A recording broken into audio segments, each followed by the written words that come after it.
A very good evening and welcome to another episode of On Point. I'm Patria K. Charles. And I'm Dennis Strong. And we've got a lot to talk about. First being what's happened this week that stands out in your mind, Dennis? The thing for me is the whole coronavirus thing. I mean, we're talking later about the gas station fire, but the coronavirus and how it has taken over, because it's not just that it's now a pandemic, but it shows, for me, that global disruption in the economies can be caused by just a little flu, like symptom, you know? And it also shows, as someone said to me today, that we see the real power of China. Because a little flu happened in China, the whole place locked down, and there's no manufacturing for the world, no products for the world. I don't know if I told you about there's a group of women who were talking about, you know, sourcing wedding dresses out of China, and the factory locked down. Yeah. So their wedding dresses can't come out of China, and they're in total panic. And I mean, it's everything that we use from a pint and alcohol, literally, and it's a real concern. Here in Jamaica, we've had our hands full. Even in the US. Absolutely. The stock market tumbled by 1,000 points on Tuesday. We have had our hands full here in Jamaica, one with the quarantining of folks who would have been in China for a period of time. We're quarantining them for 2 weeks and then releasing them and going through all kinds of testing. We've had to put a lab here in Jamaica to be able to do the kind of testing, update the lab here to be able to do that kind of testing. The cruise ship that would have come in St. Anne, we would have quarantined the entire ship, allowed them not to board at the port because someone on the ship was feeling ill. It's a lot to wrap your head around.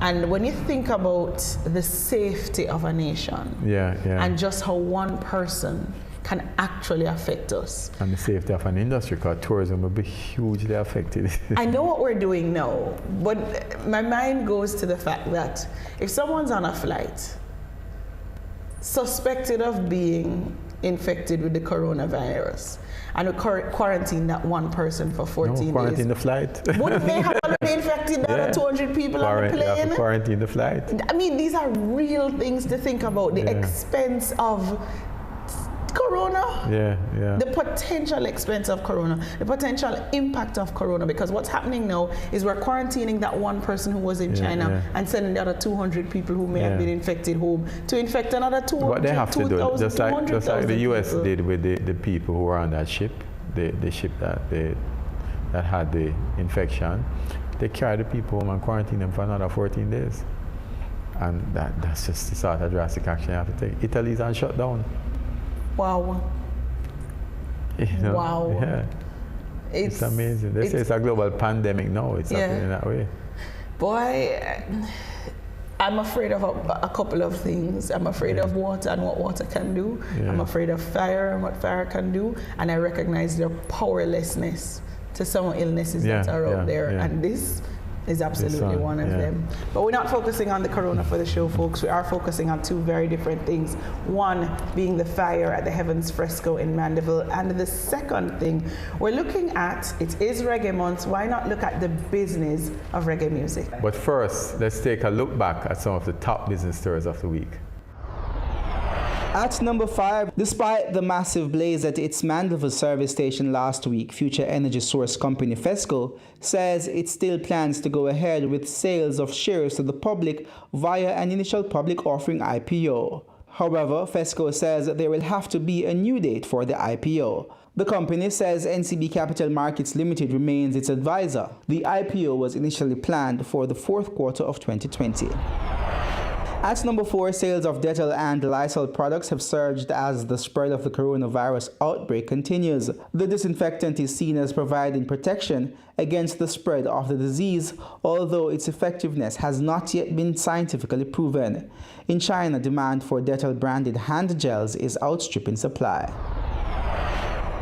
At number 3, US and European markets slumped into correction territory on Thursday as selling pressure driven by the spread of the coronavirus produced the worst week for American stocks since the depths of the financial crisis in October 2008. The S&P 500 fell 2.4% in early trading in New York, bringing its decline since an intraday peak last week to more than 10%. The Stoxx 600 index of European shares dropped 4% to lodge a similar decline for the week.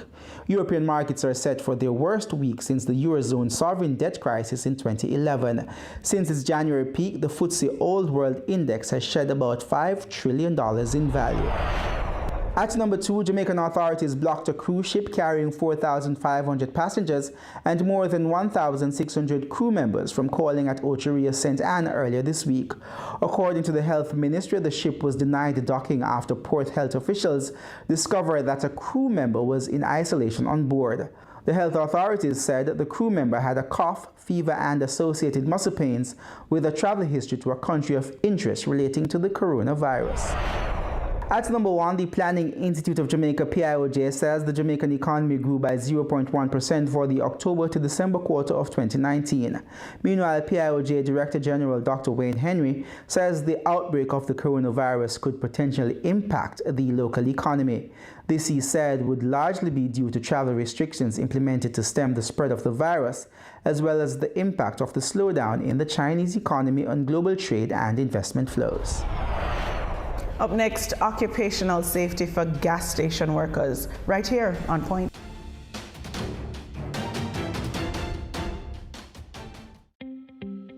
Outsourced finance and accounting service. Growing companies face a challenge. For you to stay focused on building your business, you need solid financial management with a dependable accounting function, a resource you may not have in-house. That's where we come in. Dodgen Global provides startups and other businesses with outsourced accounting and finance solutions on a fixed fee basis. No matter what your size or fundraising status, we can tailor our services to fit your needs at every stage of your company's life cycle.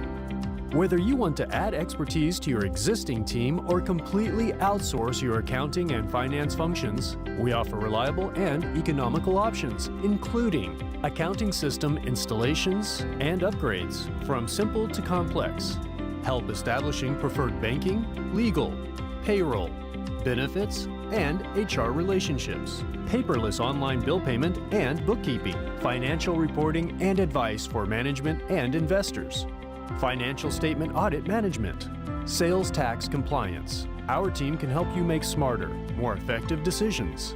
Let's have a conversation. Contact us at email info@dodgen.global. Website https://dodgen.global.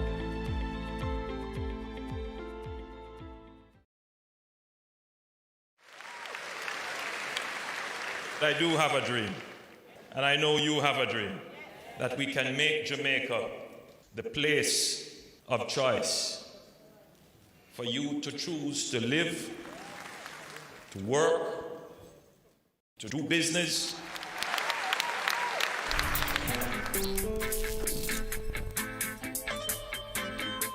We are going for the Jamaica we want.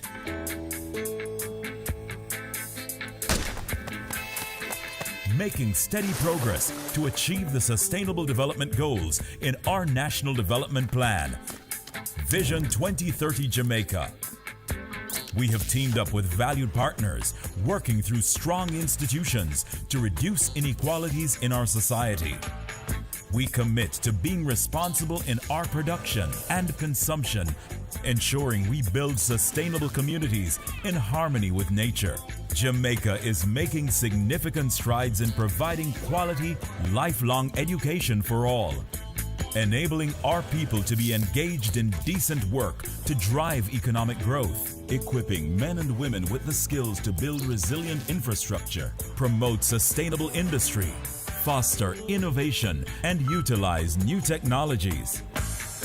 Urgent action is being taken to manage natural resources responsibly, protecting clean water sources, ensuring access to water and sanitation for all, diversifying to alternative energy sources, conserving our environment and sustaining life below water and on land. Jamaica is making moves to ensure healthy lifestyles for the well-being of our people. We're promoting sustainable agriculture to achieve food security, improve nutrition, and end extreme hunger, putting in the work to end poverty in all its forms. We're on track in achieving our Sustainable Development Goals through realizing our Vision 2030 Jamaica. We will leave no one behind. And I'm chilling right now, cause we're winning right now.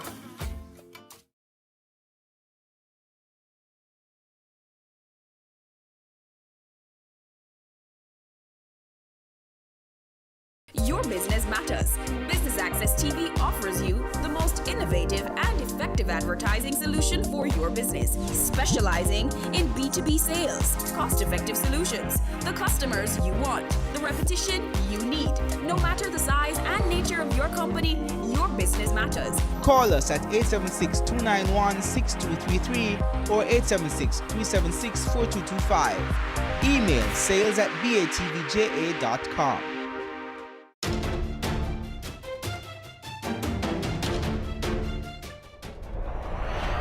Welcome back to On Point. Now, a massive fire broke out at the Fesco gas station, the Heavens Fesco in Mandeville last week, Friday, and it's really sparked conversation around regulation and safety at gas stations. Well, here's a look at what we know so far. A usually busy Friday evening at Heavens Fesco gas station in Mandeville turned deadly on Friday, February 21. Reports are that there was a leak at one of the petrol pumps at the station. As observed in this video, there was fuel gushing as a man tried to stop the leak. But just moments later,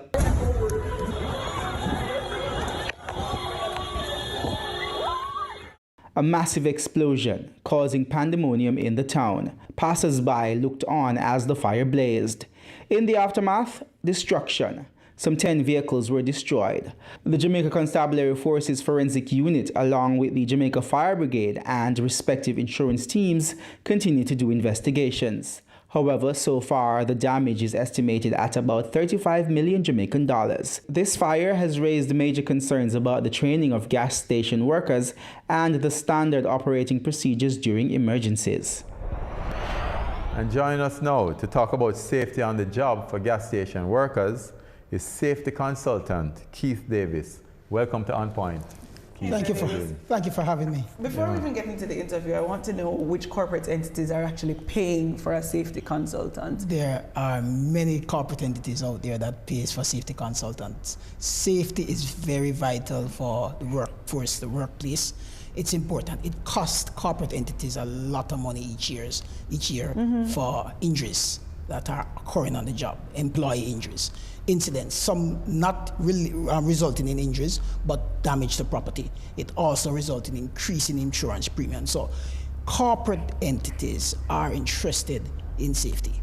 Got you. Do we have any numbers you can share? I mean, what is the cost of lack of safety or anything like that, insurance premiums going Well, in Jamaica, there's not a lot of statistics around this. I mean, I think the ministry, the government could do a little better job in terms of gathering more data on the amount of accidents that are occurring in the workplace and resulting in injuries. You probably could get some amount of figure, but if you look at the international scene in the US, for example, the Bureau of Labor Statistics in the US collects statistics each year, and it costs companies billions of dollars in terms of injury, employment benefits, and also in terms of losses. So it's important to have a good, rigid safety program running in a corporate entity. Let's start by establishing we don't hear about gas station issues often in Jamaica.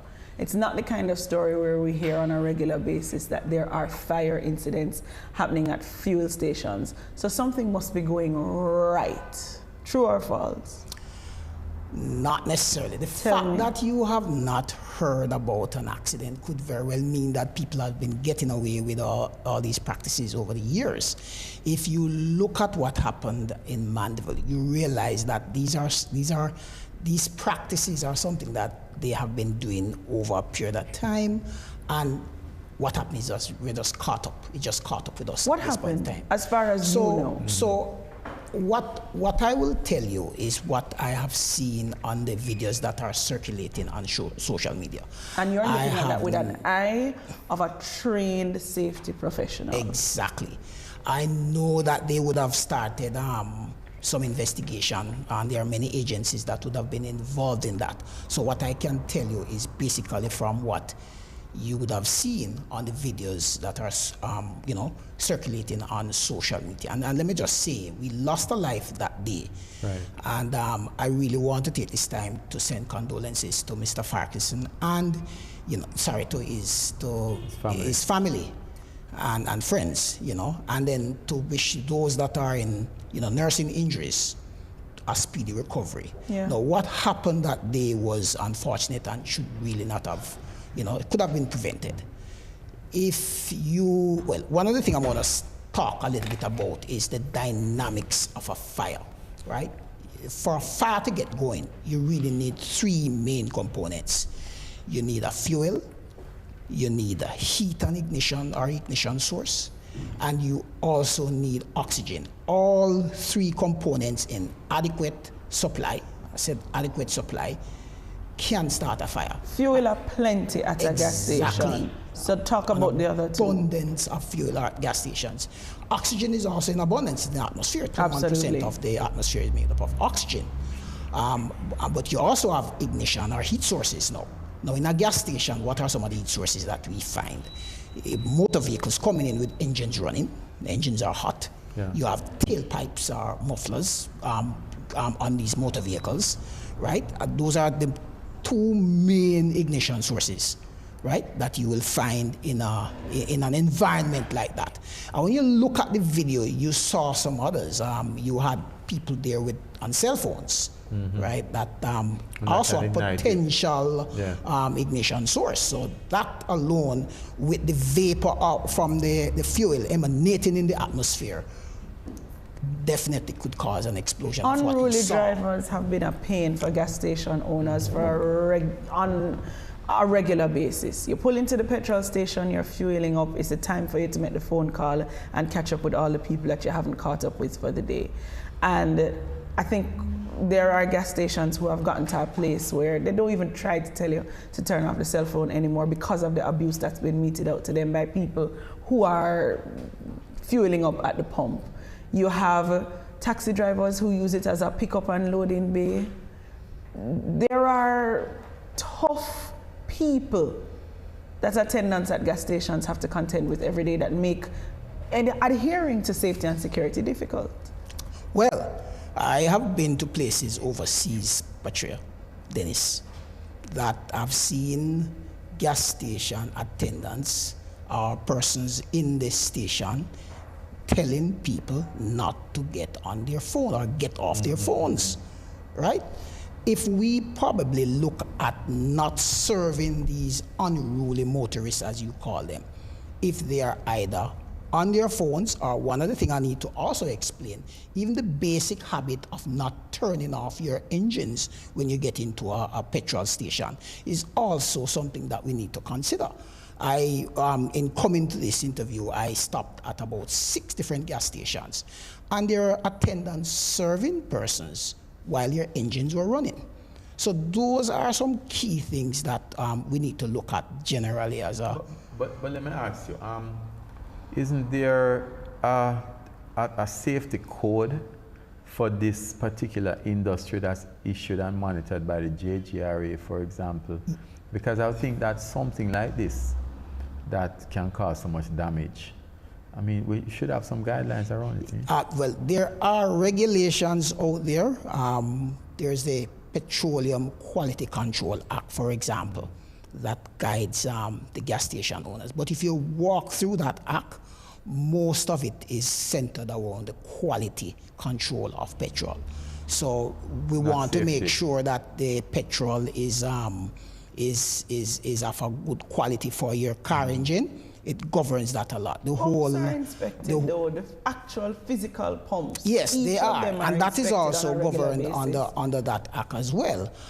In terms of they have some amount of safety aspect to it, but the rigid safety program that you are expecting from the gas station owners. I mean, the act that we are expecting to do something like that is the Jamaica Occupational Safety and Health Act, and that is still yet to be passed. That would have had regulations to guide and govern how gas station owners operate, how the staff operate, and so on.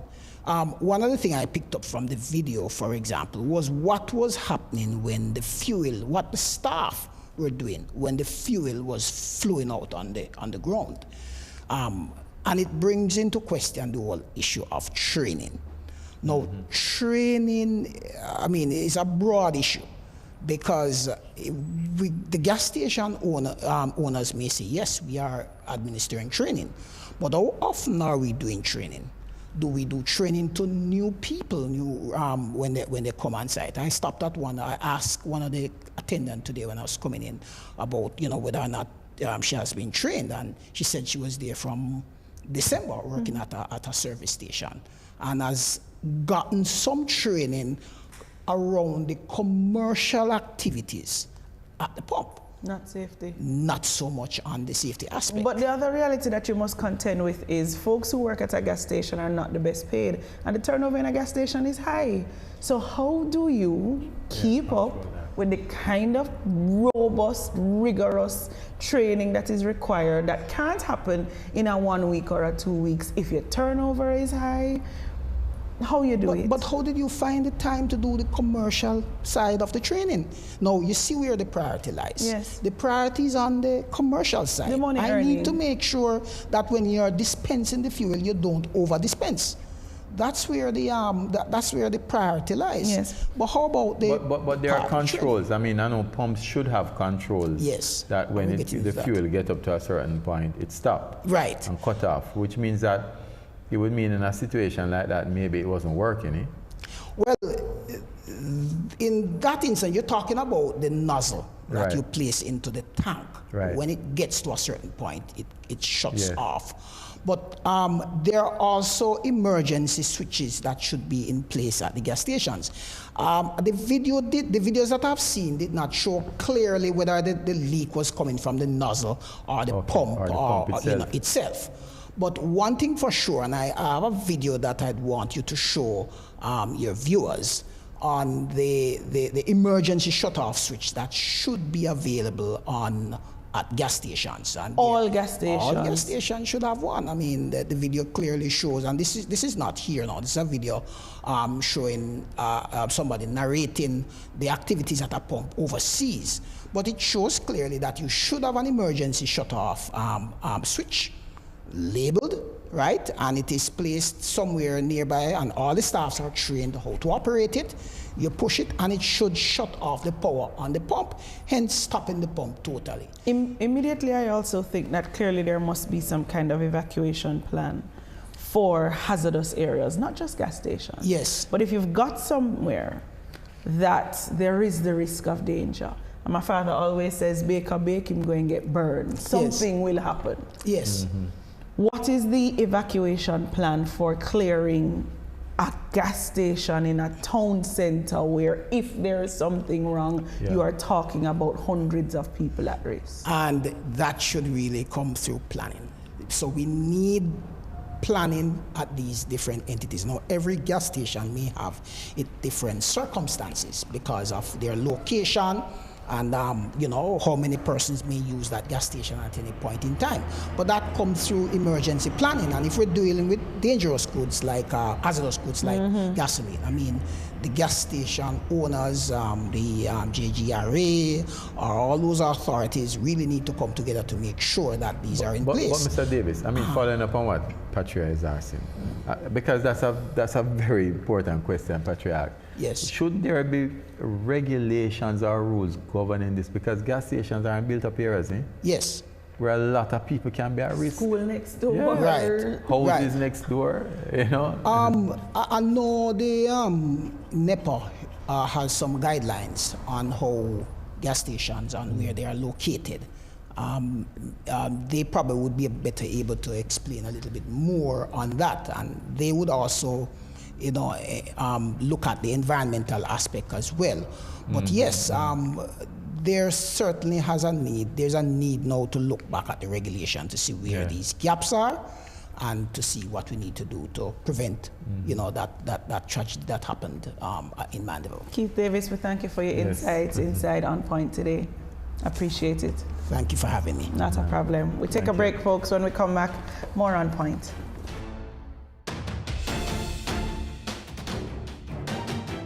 Dodgen Global offers a CPA scholarship program to team members who join our team. A career in accountancy at Dodgen Global is a great choice and can offer you excellent job prospects.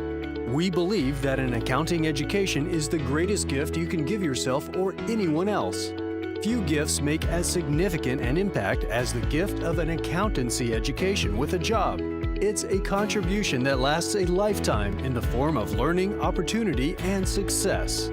Join our team and get the opportunity to be part of our CPA scholarship program. This scholarships awards program will be administered by the HR department of Dodgen Global. Requirement: first degree in accounting. Employed at Dodgen Global.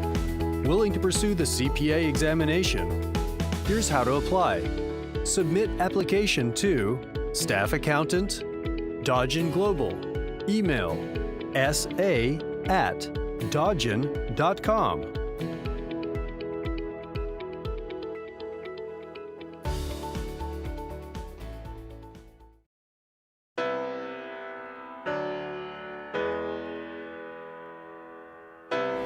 Being on Business Access TV has promoted my business in that it has exposed me. I'm selling to Sanders now.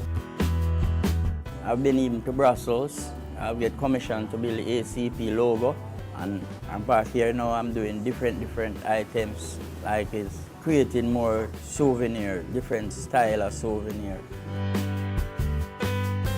Anyone that is considering to do business with Business Access TV should go right ahead, because it motivates and propel the work forward. Your business matters. Promote it on Business Access TV. Michelle Chung, CEO and co-founder of Honey Bun in Jamaica, and you're watching Business Access TV, serious about business.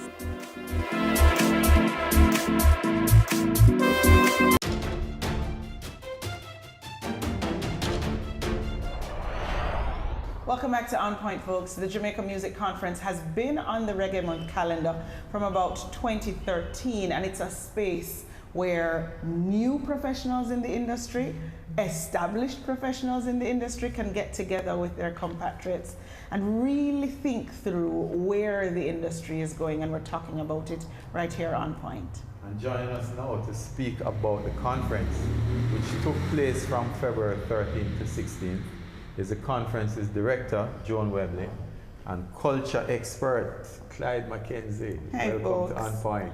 Thank you very much for having us. You give him about 10. Oh, geez.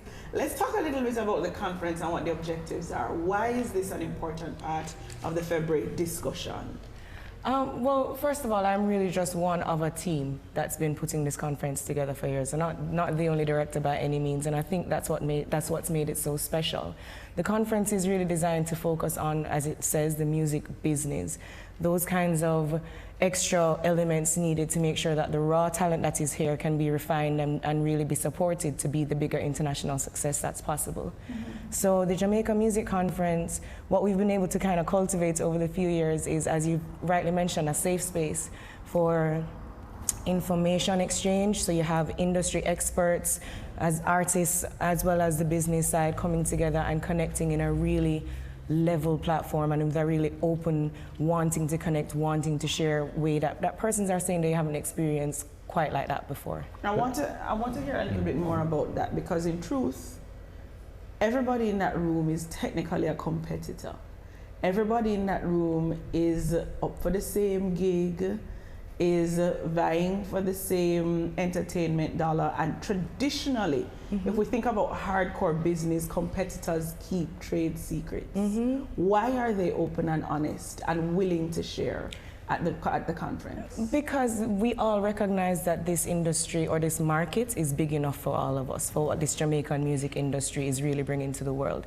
So what you're finding happening at the Jamaica Music Conference is persons moving past themselves and wanting to build the bridges that have prevented us traditionally from moving forward. Because this is not a today problem, the issues that we're facing. And we're recognizing it's been far too long. It's too long that we don't own our publishing properly, or that we don't seem to navigate the business properly, that we don't record on the split sheets like we should. And we want to make sure that we can't have any excuses anymore to say we weren't aware or we were tricked. We need to all do better. And so you're finding persons coming together like never before to share this information. Right, let me ask you, because there are many conferences every year, right? So since 2013.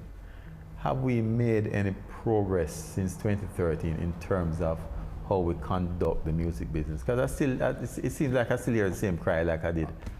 No, I want to address, before I go directly to you, I want to address something that Patria said to Joan, which is cultural goods are different in terms of how they're consumed. It's not apples for apples, and you can't eat anymore. It's not. If I produce a cultural product, it can be really appreciated and accepted and consumed by hundreds, thousands of people, and there's no diminution in its value. So, in terms of the competitive nature of the business, I mean, it's not like you're a manufacturer and therefore, you're displacing somebody with your cultural goods or your cultural product. So, I mean, music in terms is different. of music and the creative goods and cultural goods are different in terms of how they're consumed and how they are produced. So, it is not as stark in terms of competition and in terms of displacement as in other fields. Except a promoter cannot book 50 reggae artists on a show. He's gonna book the top 5. Well, in some terms, yes and no, because he's also limited by his capacity to attract people. Yes. So, I mean, the fact is he might be able to get 50 artists if he's able to do the things that will attract in terms of sponsorship, in terms of all those things. So it is not as competitive as the manufacturing. And truth be told though, Patria, there is the competition, but the fact is that the industry is realizing it hasn't worked. What we really need to do for Jamaica to take a bigger stake in the international music marketplace, which is where we need to be, is build more bridges between us here and the diaspora, who is doing things all around the world. And so that's what you're seeing happening. It's not because the crab in a barrel mentality that affects other industries isn't in the music industry. That's there. But we're moving past that. It's a lack of understanding. Yeah. When people display that kind of absolutely behavior. But going back to the question, right, have we been making progress? I think you have to view this not in terms of radical shifts, but actually incremental growth. The fact is, I think the powers that be, in terms of traditional sources of capital, in terms of government regulation, they've taken a while to get around to the appreciation of the value of this. People have been preaching for the longest while and saying, look, this is a way to growth and development and so on. And it has been slow. I think people have taken their time to get around. But I think the message is getting through. And I think the more of these kinds of discussions, the GMC and all these other four that we have, is the better it will be for these kinds of thinking to percolate and throughout the rest of the society, and people understand that, look, this is the way you're going to make some serious money as far as this economy is concerned, because this is where we have a real natural advantage. We want to talk a little bit about the belief of Jamaica in reggae music. It's not lost on me that it took Joe Bogdanovich from foreign to come here, recognize that Jamaican music can sell a 2-night festival exclusively, put his money behind it, and change what Sumfest used to be. It's not headline, or the greatest reggae show on earth, headlined by the greatest foreign acts on earth anymore, and the numbers haven't changed. Why did it take a foreigner to recognize that we can do it? Sometimes they're better at seeing what we have than we are. And it's not, I wouldn't say it's an indictment. It is the way human beings are. So many times you're so close to the system that you are not really as keen about what is happening around you as somebody who has a little bit of distance from the thing and able to see what's happening. And we have to commend Joe because he really came in, and I think the people at first didn't understand because, you know, there was some philosophical confusion as to what it should be. But I think he came in and he crystallized exactly what it should be. It should be a reggae. It should be a reggae show, and people understand that. So sometimes it's how you market, sometimes it's how you refine your product. And I think in terms of his decision, because there were a number of factors which caused that too. One of which was the uncertainty, the exchange rate, because you can't. I mean, this year an artist will charge you $100,000, and he charges you $100,000 next year. But I mean, in terms of Jamaican dollars, is a vast difference. So I mean, all of those factors came into play, I think, in making that decision. John. Why it was that it was Joe Bogdanovich that had to come here? It's something that I think of all the time. I'm always puzzled as to why it is our business community doesn't take our entertainment value more seriously. There's been a disconnect for years, and I don't know if it's that we're not speaking the same language. But the fact is that as far back as 2008, the research was done by an economist. So it's not just the music industry saying we're important. Vanus James came under a project funded by the World Intellectual Property Organization, and he quantified the impact of the Jamaican music industry and entertainment industry to our GDP. And he showed how the data that was being collected by Statin and other mechanisms could be used to give us that report annually. So we could actually quantify and see where this growth is going. But for some reason, we think it's just a song and dance, wash your foot thing, and we allow the rest of the world to capitalize on this. Whereas our business community here, I would really encourage the business community to do more with what we have at home. Yeah, picking up on that though, because I mean, I commend, well, I don't know if Clyde don't mind, to be honest, but I commend the whole thing about what Joe has done. He has done very well with the festival, right? But I went to the last one and I was disappointed in one respect. I like the fact that he has got the local artists on, right? But we're still not understanding how to anticipate the show that we need to put on. So it was too crowded. No, that's part of the success. No, I understand. But what we need to do, if we are going to have something of an international flavor, we have to plan for these things, ensure that, you know. So it's the biggest acts you're talking about, the biggest reggae acts. Yeah, and we have to plan for it. We can't have people packed in like sardines and that sort of thing. And I'm not discounting what he has done, you know. But that is one of the things. I've come back to the old business again, Clyde, because I don't know that we've capitalized enough based on the fact that I don't think we plan enough and go about it. We're not being creative enough. We're not being creative enough. No, because we're not being innovative. This is a critical point, because one of the reasons why Joe might be faced with the problem of packing it in or packing people in is the fact that the venues are not available. I mean, you have Plantation Cove is great, beautiful, and fabulous. But you need others, and I know efforts are being made to get Catherine Hall to a state where it's expanding. And before you talk, but Clyde, my point is this, you know, and it's my same thing with the jazz festival. When it was at Cinnamon Hill, it was great, right? And when you have a demand for a product, you know, it don't mean that you satisfy or increase your profits by everybody coming. You might restrict it because you want to preserve the quality. You might raise the price. Exactly, raise the price and restrict who come so that you preserve the quality of the product. And that's what I'm saying.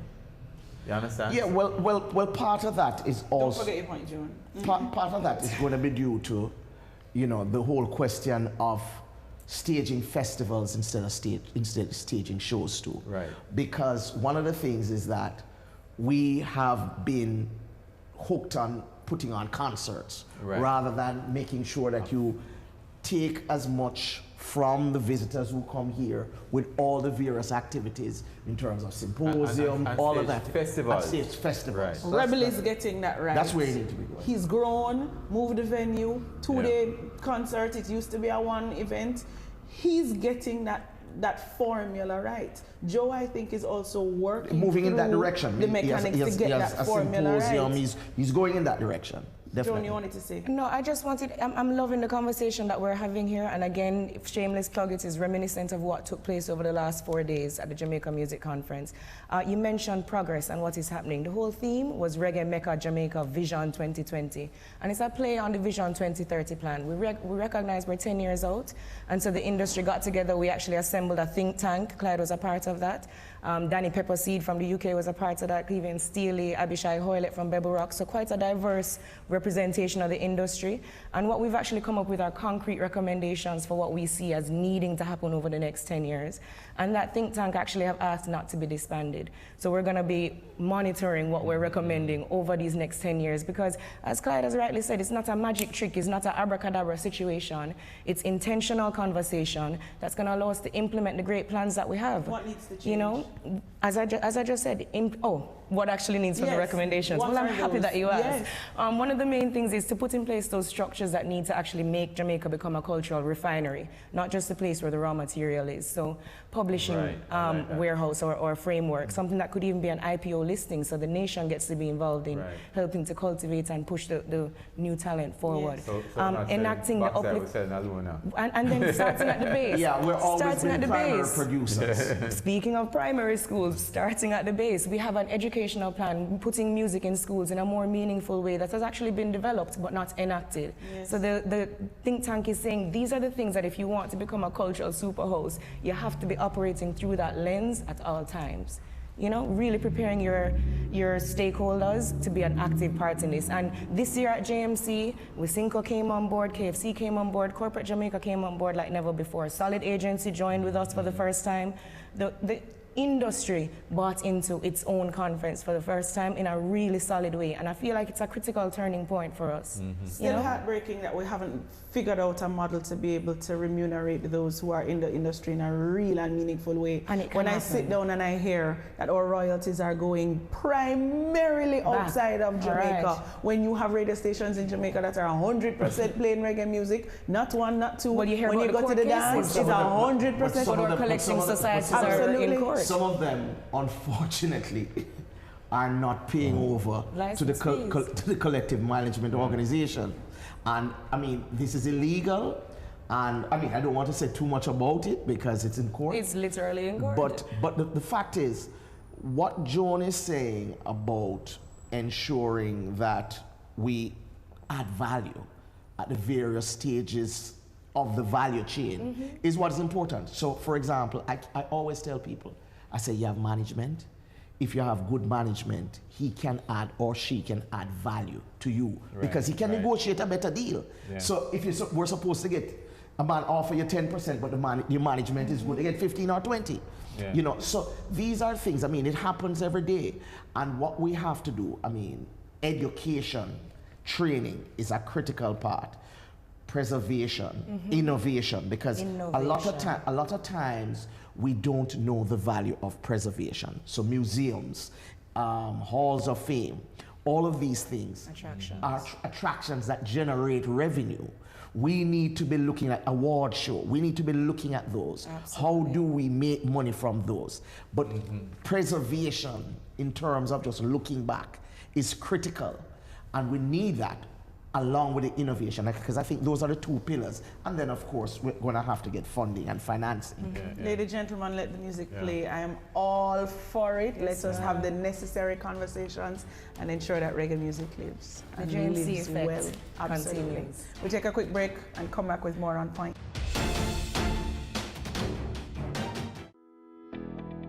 Accounting services. Providing financial information to our clients in a timely and accurate manner is a commitment that we feel cannot be compromised.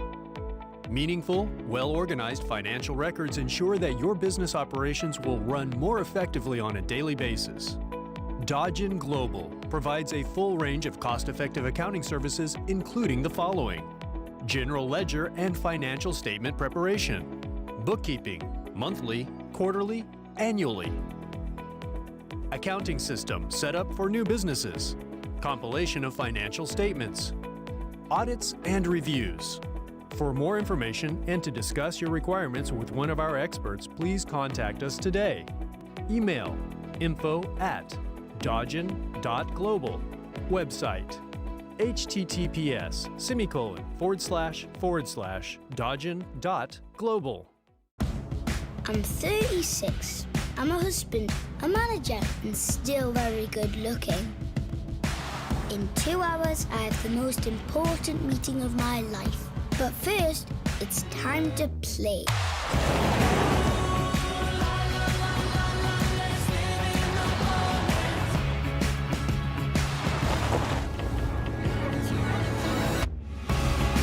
The new Suzuki Vitara. Hi, it's Novia MacDonald White, Senior Associate Editor at the Jamaica Observer. And guess what? You are watching Business Access Television.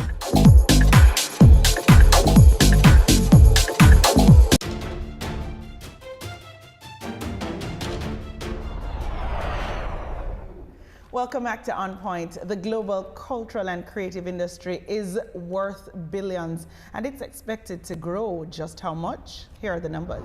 Cumulatively, the global cultural and creative industries raked in $2.25 billion in revenue for 2019. This accounted for 3% of the global domestic product, GDP. Some 29.5 million jobs are created globally through this industry. That's about 1% of the global labor force. The top 3 employers are visual arts with 6.73 million persons. Almost 3.7 million people are in the book industry and some 4 million in the music industry. And our On Point team hit the streets and asked, is enough being spent to develop Jamaica's creative industries?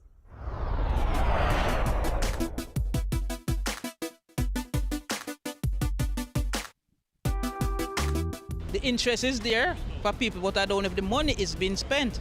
Jamaica we've changed a lot where that's concerned, but we have a far way to go. There's so many artists in Jamaica, musicians, painters, anything you can think of it. Anything you can think of it in Jamaica. So the government needs to spend more money there to just take us to the world. I think the Minister of Culture and Mrs. Babsy Grange, I think she's doing a good job in terms of, keeping it alive. But I think they need to do more, especially with dancehall, because it's going. I think our dancehall is dying, especially with the reggaeton and the Afrobeat and all of that. We need to do more.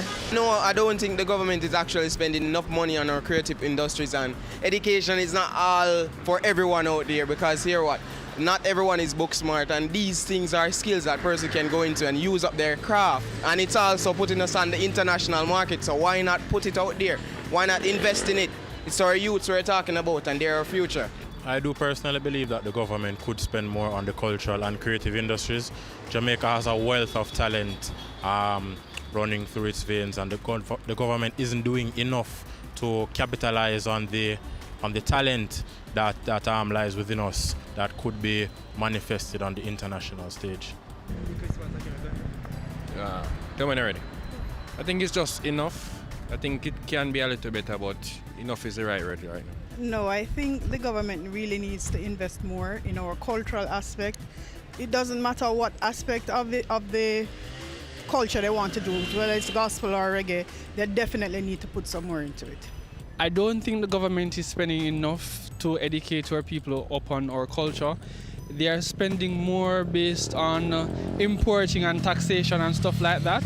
But it would be good if the Ministry of Culture could actually spend more in teaching our culture in our schools and society.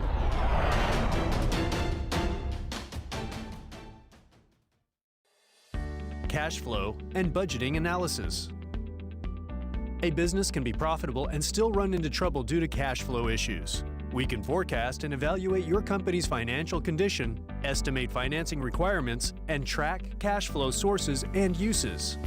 For more information and to discuss your requirements with one of our experts, please contact us today. Email info@dodgen.global. Website https://dodgen.global. Your business matters.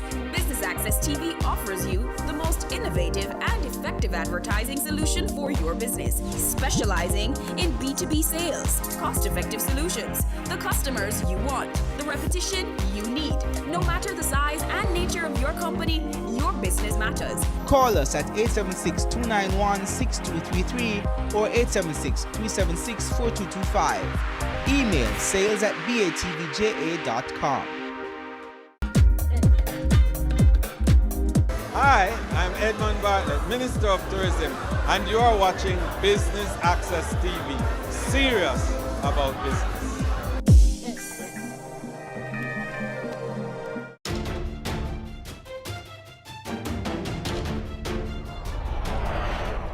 What a discussion. Yeah, two very good discussions. I mean, the first one on the safety. How long have we been hearing about OSHA now? It is in place? I actually don't know. Because it's a while, you know. Yeah. It's a while, you know. And it seems like it's critical because based on the discussion we're having with Mr. Davis, it doesn't seem like we have any proper structure in place to deal with these things. And I mean, I think like a gas station, which is in built up communities, and so many people are exposed to it. And it is a literal lighter. Yeah. The whole thing is fuel. I mean, you get scared though if you start to think about all of the dangers and the hazards that are out there and how ill prepared we are as a nation for some of those things. The reality is preparation comes at a cost. Yeah. But also so does being ill prepared. Well, so you have to work on that trade-off. The cost of not preparing is significant. So, you know, I think it's something we have to deal with. I mean, we definitely have to deal. I'd ask the JGRA to take that up, you know, and ensure that they deal with it as an umbrella organization. I know the owners of the gas station, they're absolutely heartbroken about what's happened. Yes. And it is one of those institutions that has been a part of Mandeville for a very long time. It's not just the gas station. There are other businesses that are associated with it. So you think about life and life lost, but you also think about income and income lost. And you think about what could have been. I mean, the reality of that gas station is the reality of many other gas stations. That's a whole ecosystem unto itself. And the safety of the people not only work there, but the people who visit there on a regular basis to transact business. It's a lot to think about, but it's a lot that must be prepared for as best you can. Yeah. And then there's this other discussion that we had about the creative industries. Interesting. Absolutely. I could never understand why the greatest reggae show on earth was headlined by American acts year after year after year after year. Which is one of the things I didn't like about it. Yeah, I didn't like that about it because it sort of diluted the reggae acts. And I think this is why Rebel Salute came on so strong, because it was the real, people used to say this is an authentic. I remember when Tony's show was just a little thing down in St. Elizabeth. You go, you have a nice time and you come back. And then he totally outgrew that space. It was a one-night festival, and then he had to move it to St. Anna. And I actually have to big up the folks at Plantation Cove, because they clearly see a bigger vision, a bigger picture. I can't think of any other space in the country right now that can hold that kind of capacity. And it's a shame, because if this is our thing, I go to every Caribbean island and I hear reggae music. And they're owning it and claiming it as if it's their own, including non-English speaking Caribbean countries. If this is the home of reggae, we must put in the infrastructure to be able to own that in a big way and monetize it. Yeah, and we haven't done that. And I mean, and not only this space, but we start something and we don't build on the quality. So the one that comes to mind, for example, for me is Jazz Festival. When it was at Cinnamon Hill, it was great. It was like a festival. You went there, you relaxed. And And then it became too commercialized. So what they were all about after a while is all about packing people. into an area, and it's really short-sightedness. That is what I think like Rebel Salute has. You know, Tony, I think, has approached it in a very business-like, sustainable manner. And I want to see the same thing happen with Sumfest. So Sumfest now, the last time as I went, I said it was too packed. You know, that might be an oversight because it wasn't expected, but let's work on that for I'll put one more thing year. on the table as we wrap. I think when we think about the success in sport that we have had over the years, particularly track and field, and the work that we're putting from the basic school level, where every sports day you have picnic running against each other in a very competitive manner. There is training, and we approach it like a business. We here in Jamaica now have gotten to a place where we approach sport as a business, and there is a developmental culture of moving you up the ranks. Music is what takes a lot of poor people out of poverty. And if we approach music in the same kind of way, with the same kind of discipline, with the same kind of education around not just the talent, but the business treat it of as the a music, real profession. watch it bloom. Watch it bloom. Right. That's where we're going to have to wrap it today, folks. I've got to say a big thank you to everybody who made the show possible today and every other day. Thanks also to you, the viewers who tune in week after week. I'm Patricia K. Charles. And I'm Dennis Strong. Until next week.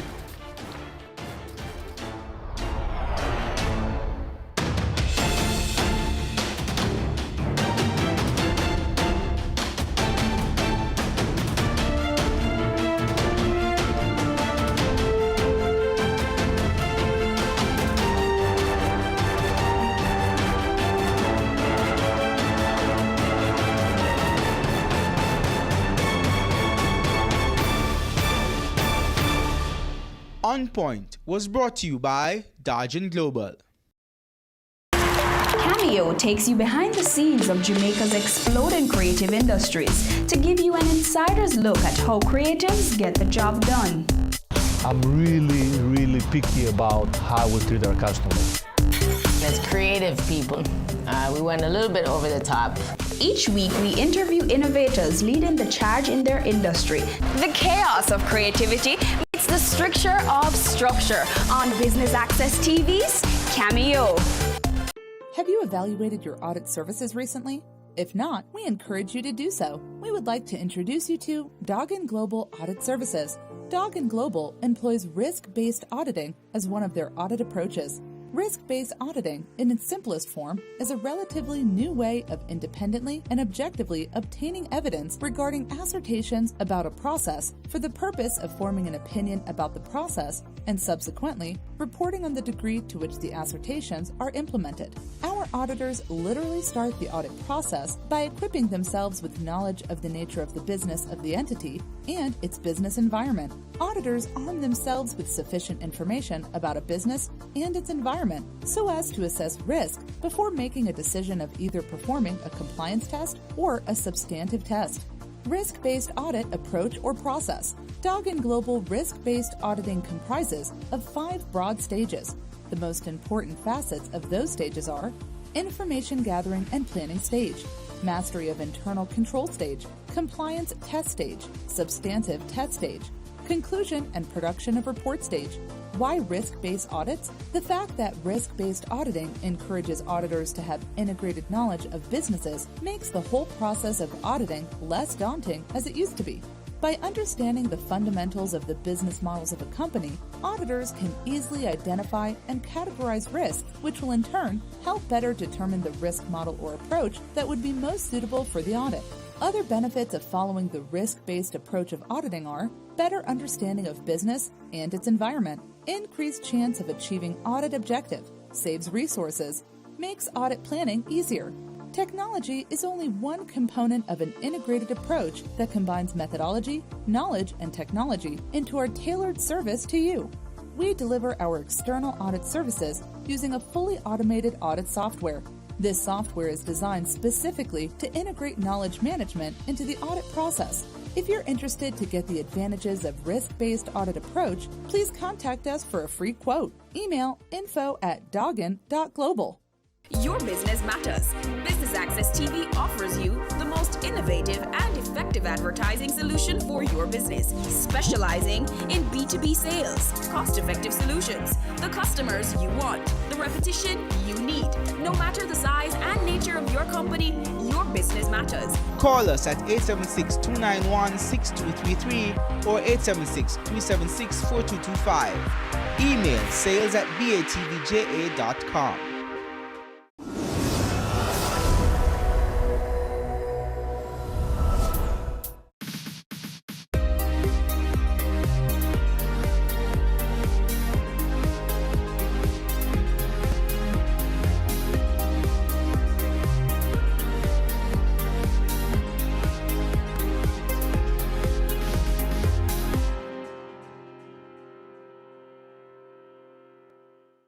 Life is all about balance. You don't always need to be getting stuff done. Sometimes it's perfectly okay and oftentimes necessary to shut down, kick back, and do nothing. Welcome to Jamaica Magazine. I am Theodore Henry. You don't want to miss a minute of today's show as we tackle matters relating to the National Insurance Scheme. Stay tuned. Are you aware of how Jamaican adolescents use social media? What do they do online? What do they post? Do you know if they are being harassed? These are questions you should be asking yourself because it is your duty to keep your children safe online. Parents, here's what you need to do. Be active online and offline. Help your child to set up his or her online profile.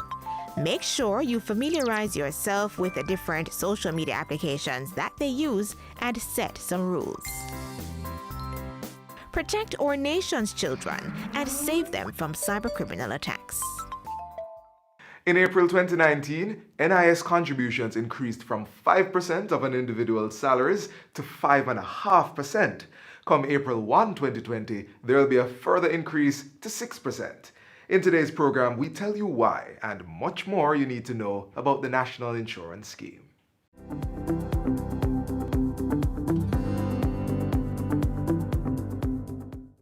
Welcome to Get the Facts. It's a program that provides you with information on government's policies and initiatives. I'm your host, Enthros Campbell.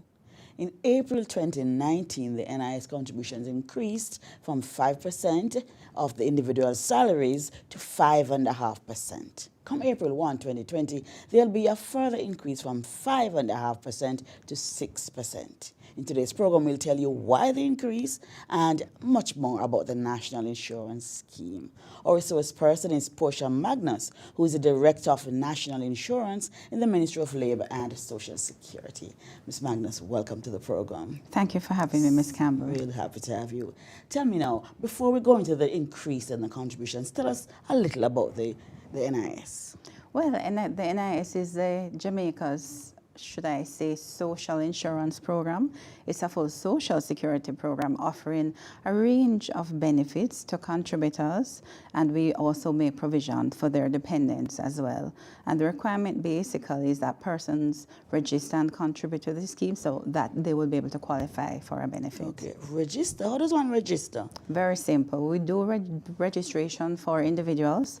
Very simple form. You complete the form, you provide the supporting documents, which would include a valid photo ID or TRN, proof of birth, and within a few minutes you get your NIS number. Okay, so isn't that automatic once you become 18? Yes. But you can register. The law makes provision for persons to register upon attaining the age of 18. Okay. So you don't have to wait until you're employed. Okay, good. All right. Tell us now about this increase in contribution. It would have been like the first time since you're increasing the contributions? The contribution, in terms of the contribution rate, yes, it's the first time. It started last year, as you said. We do have a slate of increases, which we call a part of the reform measures to help to strengthen the sustainability, address the sustainability of the scheme. And so we moved from 5% to 5.5% last year, and then it will also increase further to 6% in April of this year. And then in the following year, in 2022, the insurable wage ceiling will also move from $1.5 million to $3 million, and the following year to $5 million. All right. So tell us the increase. It doesn't say that we are paying a total 5.5% or the total 6%. No. Tell us how that is apportioned. Well, it really depends on the category of contributor. So for employed persons, you don't own your own business, so your employer contributes on your behalf. Then half of the 5.5%, which would be 2.75%, is deducted from your salary up to what we call the insurable wage ceiling, which is $1.5 million. And then that amount is matched by your employer. So come now April, then the amount to be deducted from our salaries, myself being an employee, would be 3% of my gross salary, and then this amount is to be matched by the employer. Right. For self-employed persons, however, now the full contribution rate is applicable to the, as you can imagine, the self-employed person. Okay, but there are some persons though who pay a fixed amount, like helpers and so on. Tell us about that. Right, so we do have a category 2 for minimum contribution, and so this is applicable not just to domestic workers, but we have another category called voluntary contributors, and they contribute at the minimum level, and that amount increased from $150 to $200 in January of this year. They use what we call, well, I call it an antiquated method, which we intend to change, of the NIS stamp card and then our specially made NIS stamps. Now, what is important here is that the contribution is made for the entire year, and so it's not necessarily the value of the stamps, as some persons believe, but more so the value of the contribution. So the cards make provision for each week of the year, generally 52 weeks, and then one stamp or the value of the stamp for the entire year. Right.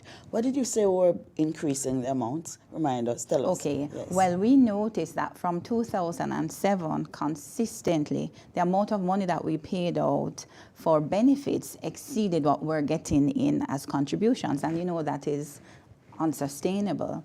And our actuarial report as at March 31, 2013 actually showed that this is really, it really is not sustainable, that by 2025 we would have a negative cash flow, and that by 2033 there would be no money at all. And if this happens, then the responsibility to pay the benefits falls to the contribution fund, the consolidated fund rather, which we really cannot allow to happen.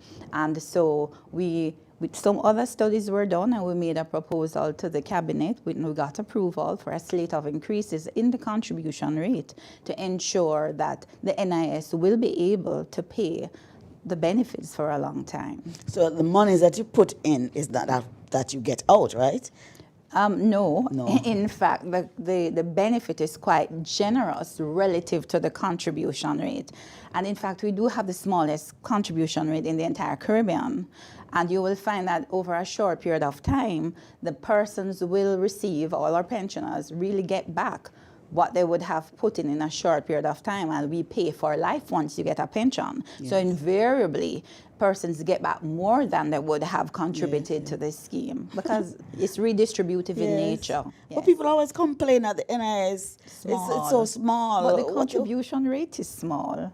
Okay, how do you calculate how much we get vis-a-vis what we put in? Is there a formula? There is a formula, okay. So in terms of your pension payment, there are two components to it. You have what we call a flat rate, which is based on the average week's contributions made during your working life, or I should say the insurable period, and also your wage-related portion. Now, the wage-related portion is based on the money value of all your contributions that you would have made. So the first level to pass really is in terms of the flat rate. So how many weeks contributions did you make during the insurable period?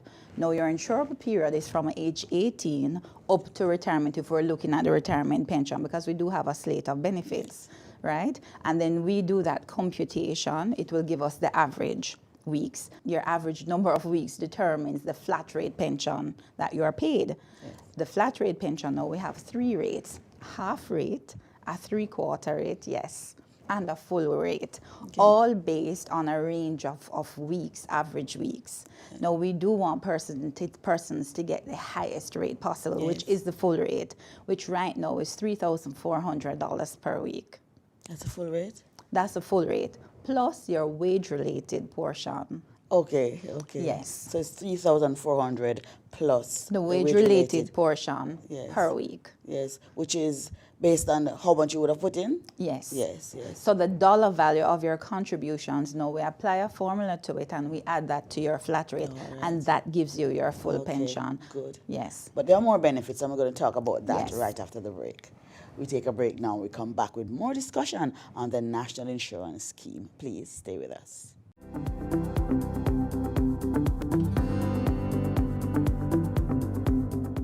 If you've ever wondered what your property taxes are used for, wonder no more. Your property taxes provide revenue for the provision of public and community amenities throughout Jamaica, which are delivered by local government officials. When you pay your property taxes, you aid with the maintenance and expansion of our street lighting to ensure you are not walking in the dark at nights, the collection and disposal of solid waste to prevent the pileup of garbage in communities, the improvement of our community infrastructure, and repairs to fire stations and service vehicles, along with rehabilitation of our roads. Pay your property taxes online, in line, or via mobile tax units and avoid being sought by the government. For more information, visit the Tax Administration website at www.jamaicatax.gov.jm or call 876-902-9463.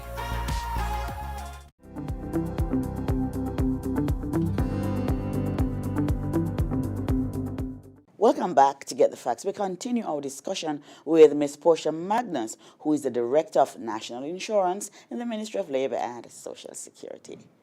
So before we went to the break, we were talking about benefits. Tell us about some other benefits under the NIS. Yes, well, we do have what we call a basket of benefits, and we describe them as impacting on persons from in the womb to beyond the tomb. So it's not just retirement, which is what most persons think of when they hear NIS.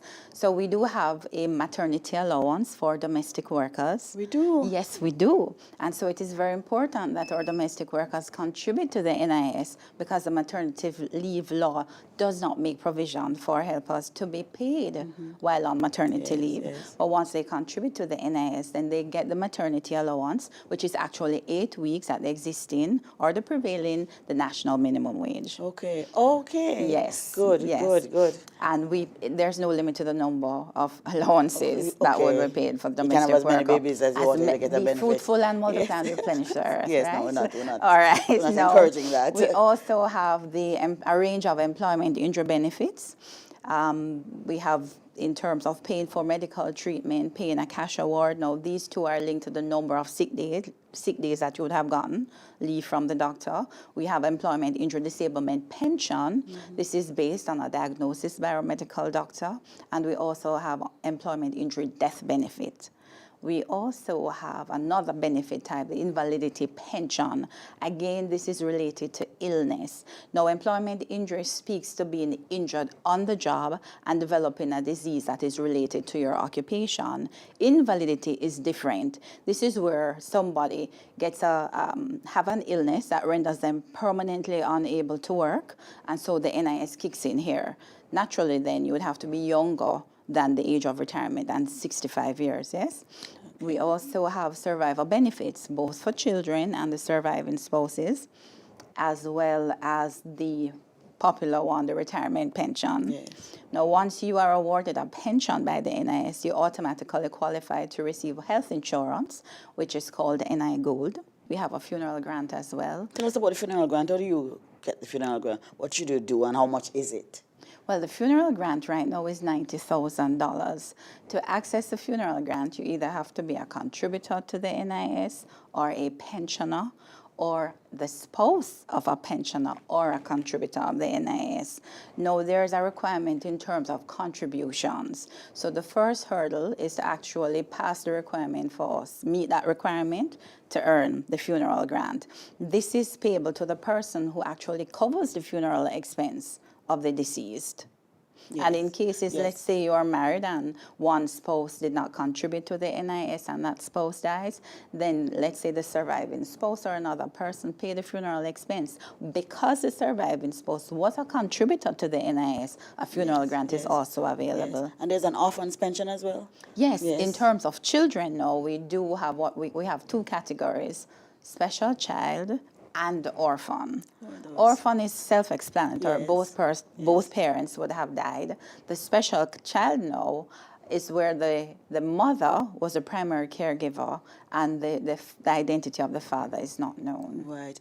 If we want to find out more about the benefits, tell us where we can find the information. Well, on the website of the Ministry of Labour and Social Security, of which the National Insurance Scheme is a part, and that is www.mlss.gov.jm, or any of the parish offices of the Ministry of Labour and Social Security, commonly called the NIS office in the parishes. Yes. Good. So now, yes, we have benefits, but they take so long. How can we ensure that we get our monies faster? Faster? Well, for one, the first thing is, instead of waiting until retirement, give us a call or come by the office, or when we're out doing public education, tell us that you would like to know about your contributions to ensure that all the years that you would have been working at, we have received the contributions for.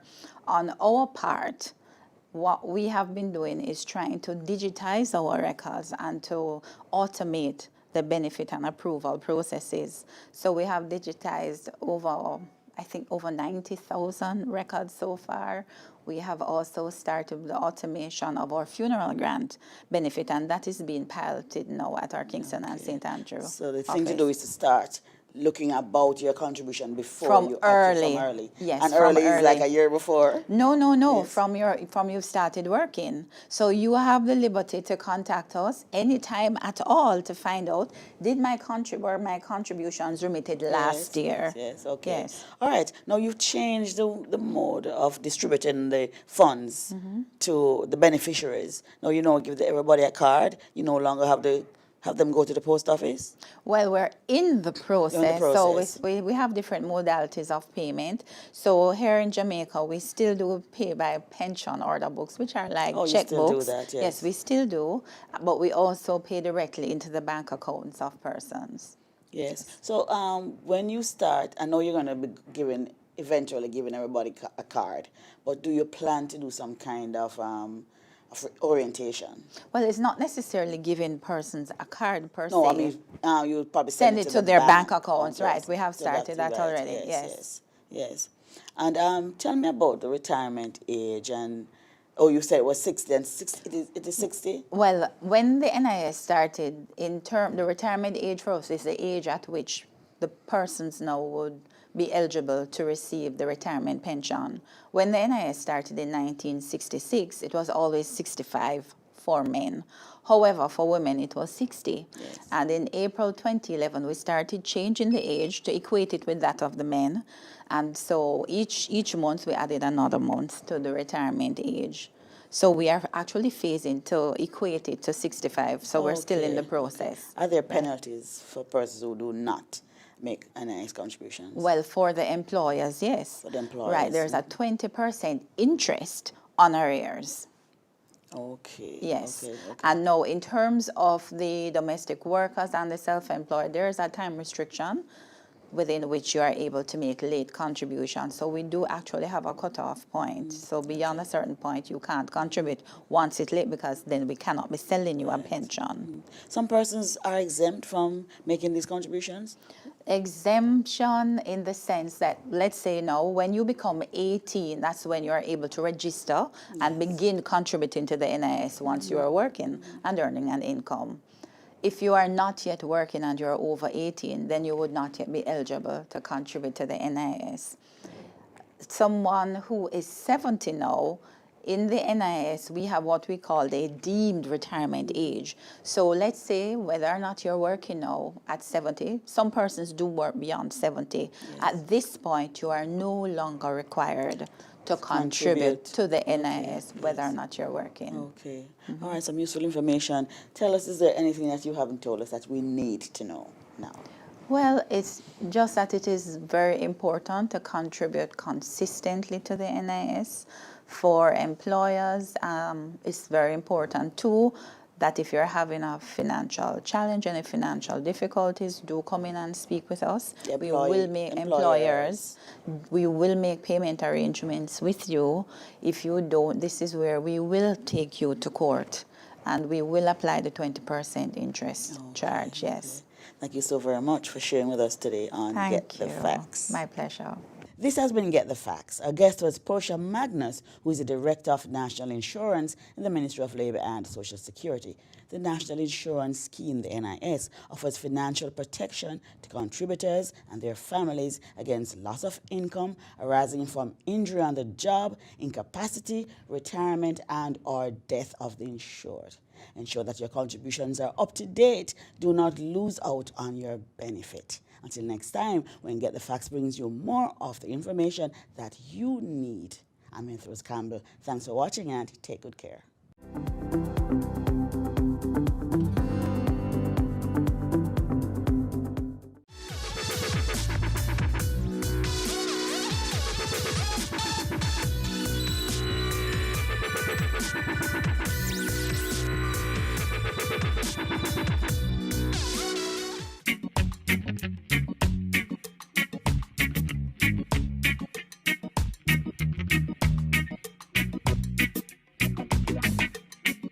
Keep we island clean, so clean. From the peaks to the beach, so clean. No dirty up Jamaica, please don't do it.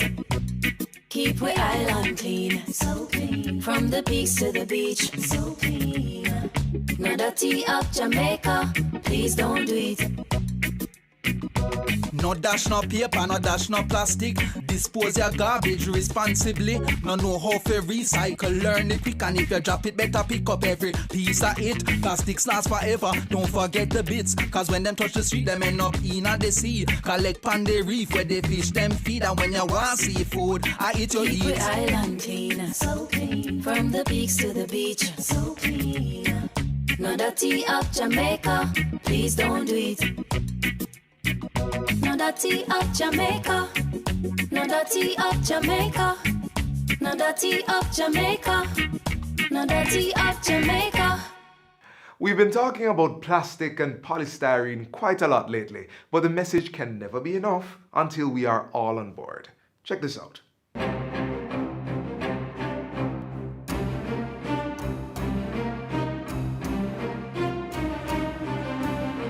On September 17, 2018, the government of Jamaica announced a policy to implement a ban on single-use plastic scandal bags, plastic drinking straws, and expanded polystyrene foam products used in the food and beverage industry in 3 phases starting January 1st, 2019. The ban is but one measure to safeguard the nation's natural and built environments. The government is extremely pleased with the overwhelming positive reaction, national reaction, and response to the policy announcement. The support is estimated at over 90% coming from the sector groups, other stakeholders, and consumers in general. Clear evidence of the positive response is a rapid disappearance of single-use plastic bags and plastic straws from the trade and a pronounced behavior change and attitude coming from the Jamaican people. I wish to pause to congratulate all of Jamaica for the support and buy-in to this well-needed environmental policy. We have now moved, as of January 1st, 2020, to phase 2 of the ban, which restricts the manufacture and distribution and use of expanded polystyrene foam, styrofoam products in the food and beverage industry. However, we expect an even smoother transition from the use of these polystyrene products to the alternatives on the market for the single reasons that persons and businesses have had a much longer time to prepare themselves for the ban. I believe that 15 months is more than adequate time for businesses to identify suitable alternative packaging at cost-effective prices. We also expect that the prices for the alternatives will trend downwards in the coming months, based on the fact that businesses would have retooled as well as the competition in the marketplace.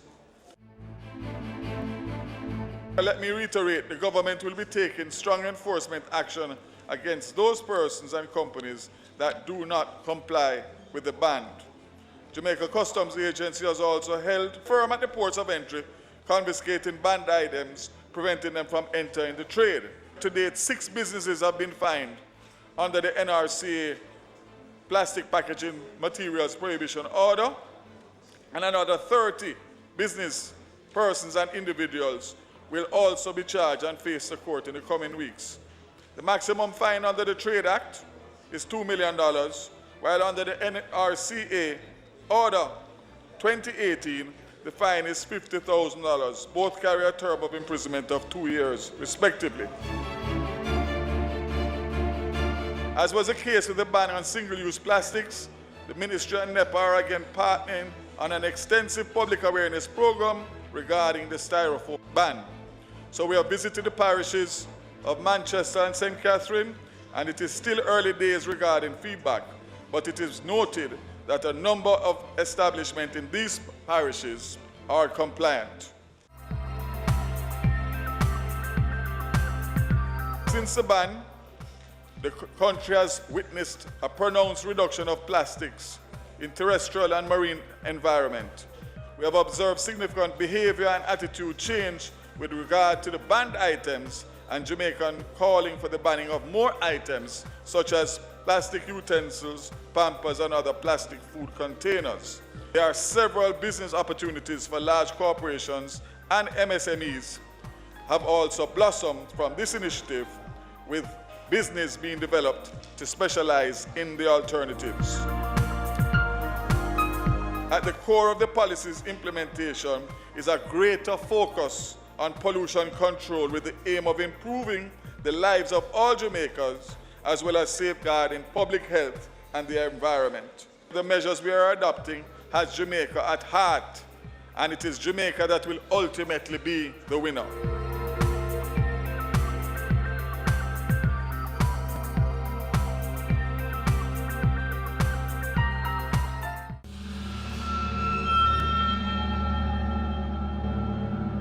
First case we had was of 7 Indian nationals who were trafficked, and where they were found, they were living where the dogs were living. They were not fed, just given scraps. So those are just some real male stuff. If you know of someone who is being trafficked, call the Counter-Terrorism and Organized Crime Arm of the Jamaica Constabulary Force at 876-967-5627 or 876-967-1389.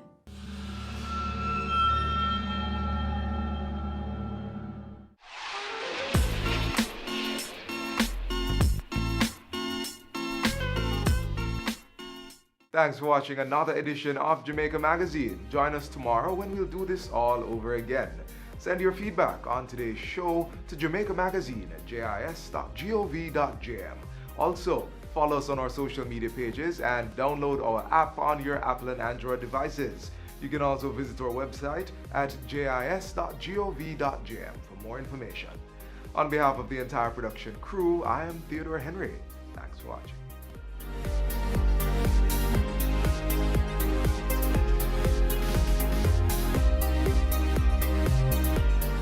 This has been a production of the Jamaica Information Service, the voice of Jamaica.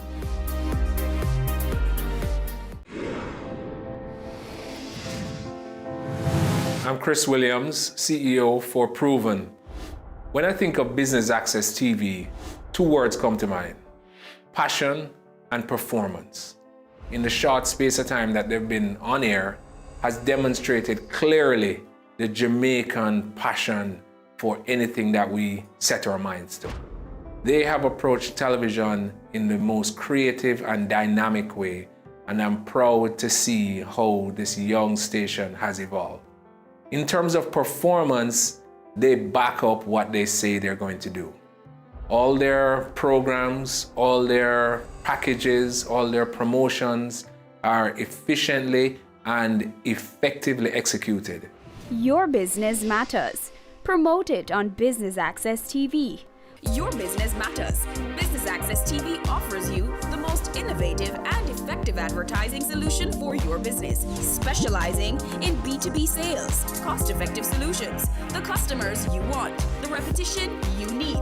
No matter the size and nature of your company, your business matters. Call us at 876-291-6233 or 876-376-4225. Email sales@batvja.com. Creating change. Building a future. Caring hands. Giving back. Touching hearts and shaping lives. Impacting our world for the better.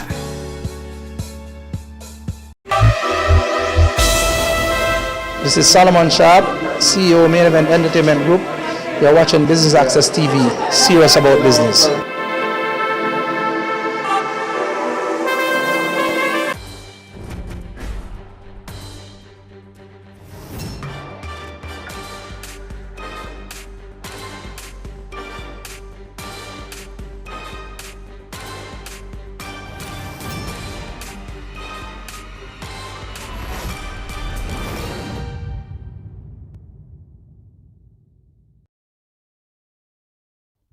CARICOM News Time is brought to you by Dodgen Global.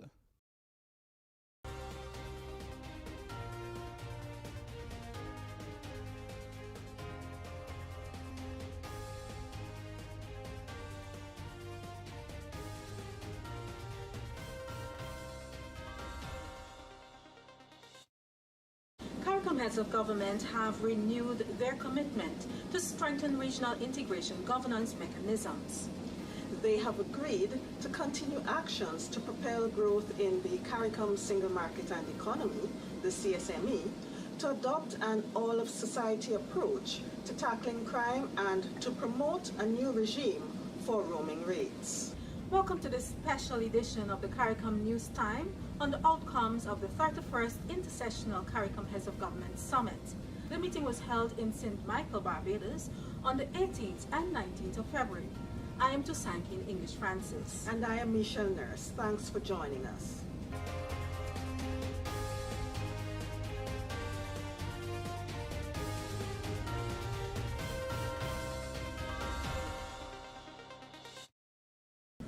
Mindful of the need to address issues of implementation in the community, heads of government have agreed to take stock of the actions undertaken since the 2003 Rose Hall Declaration. The declaration was adopted at the 24th meeting of the conference in Montego Bay, Jamaica. It outlined specific measures to fulfill the aims, objectives, and undertakings of the revised Treaty of Chaguaramas. We are firm of the view that we need to enhance our governance mechanisms, and to that extent, we've asked Prime Minister Gonzalez to be able to pull on technical working groups that were hitherto presented to heads of government and that may bear revisiting again because of the need for us to guarantee implementation across all of the member states. Prime Minister Mayor Motley, the chair of CARICOM, anticipates that the report of that review will be ready for the July Heads of Government Summit. The heads of government have agreed to simplify administrative arrangements to enhance the efficiency of the free movement regime of the CSME. Prime Minister of Dominica, the Honorable Roosevelt Skerrit, who holds responsibility for free movement in the CARICOM Quasi-Cabinet, will lead that charge. As they pursue the inclusion of the private sector and labor in the CSME, the heads of government reviewed 2 comprehensive reports that assessed and provided recommendations on food security, renewable energy, air and maritime transport, and information and communication technology. The report that came sets out a pathway towards our being able to work towards substituting 25% of our food import bill, which at the current moment stands at about $5 billion US, that we would look to cut out 25% of that within the next 5 years. What was heartening is that they had a clear plan across livestock and crops, 7 key areas that would save the region $420 odd million US, but also would have the potential to be able to earn foreign exchange outside of the region. Now, this will require action on the part of private investors at all levels, but it would also require further action on the part of governments and the community to make it more seamless for that kind of production integration to take place from Guyana and Suriname in the south to Jamaica in the north, from Belize in the west to Barbados and the Eastern Caribbean islands in the east. The Conference of Heads of Government of CARICOM has agreed to enable the CARICOM Development Fund to raise additional money from a wider range of options in order to carry out its mandate. The CDF was established under Article 158 of the revised Treaty of Chaguaramas to address disparities in countries, sectors, and regions which may result from the implementation of the CSME. The heads have acknowledged that even though member states are committed to recapitalizing the fund, they have also acknowledged that it would not be enough in the face of a number of challenges. Executive Director of the CDF explains the range of options the fund is exploring for recapitalization. We know the traditional donors. We know Europe, we know Canada, we know UK, maybe to a lesser extent now USAID. We have been talking to individual European countries that have, for example, Finland. We had, in a way, we had them targeted as a non-traditional donor. Luxembourg. We were successful in getting financing from some of these under our first cycle. We are at the stage now where we are going to approach some of them as well for replenishment, for part of the replenishment, and maybe into the third cycle, but also looking at, say, China. UAE, and we've had discussions. We've done a partnership with the UAE, for example, on a particular project. And in terms of non-traditional methods of raising finance as well, is to consider floating a bond, a growth and resilience bond. So as we try to keep up with the realities, fiscal challenges facing the countries, this is an option that we have to look at. As member states seek to diversify their economies and build the financial services sector, the arbitrary imposition of tax governance and money laundering rules continues to be a sticking point. CARICOM heads of government at their 31st intersessional meeting reiterated the call for an intergovernmental tax governance body to deal with this issue. Justine Dunkley-Malcolm followed this discussion and found this story. In his remarks at the opening of the meeting, Prime Minister of St. Lucia, the Honorable Alan Chasney, reported that in light of the threat to financial institutions of losing critical relationships with banks in the United States, the matter was taken to Washington by a delegation led by Antigua and Barbuda Prime Minister, the Honorable Gaston Brown, following a meeting that was held in St. Lucia. I can report that we have moved the needle on de-risking and that the OECS is working on a single compliance department. We were able to draw the attention of the members of the Financial Services Committee of the United States Congress and senior representatives of major U.S. banks, including the Bank of America, to the catastrophic effect which the stringent measures being imposed on domestic banks by correspondent banks in the United States and a negative impact which the withdrawal of such services was having on economies in the Caribbean member states. Prime Minister Chasney also reported that another CARICOM delegation interfaced with the European Union on the troubling issue of blacklisting. He stated that member states of the community continued to take the necessary steps to comply with the demands of the regulating agencies. But while they do, countries in the region were still being penalized. According to him, some countries remained on a grey list, while one member state still remained on the blacklist.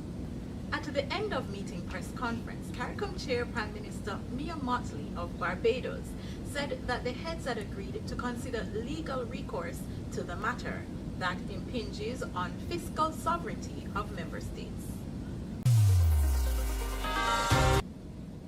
The issue of crime and security received significant attention in the CARICOM Heads of Government Caucus discussions at the 31st Intersessional Summit in Barbados. Ms. Valderine Hackett of the Communications Unit filed this story. A multidisciplinary summit on security is scheduled for April this year. This announcement was made by Chair of the Caribbean Community, the Honorable Mia Mottley, Prime Minister of Barbados, when she addressed the press at the close of the 31st Intersessional Meeting of Heads of Government on 19th February in Barbados.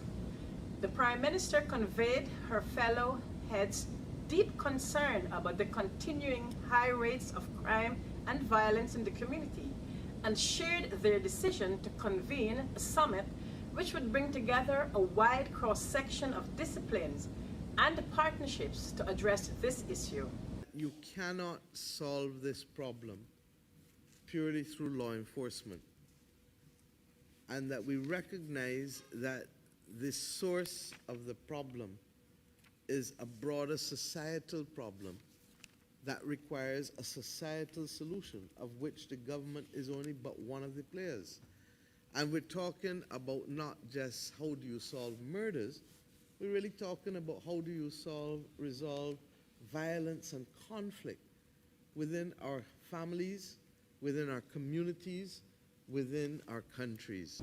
Heads of government have agreed to address the matter of crime and violence as a public health issue.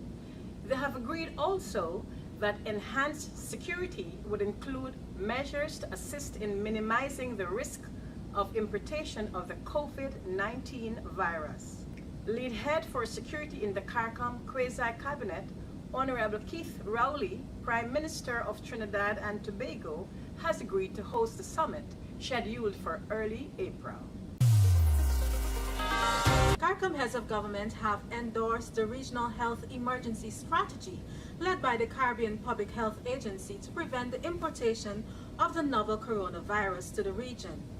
They commended the support of other regional and international organizations, including the Pan American Health Organization.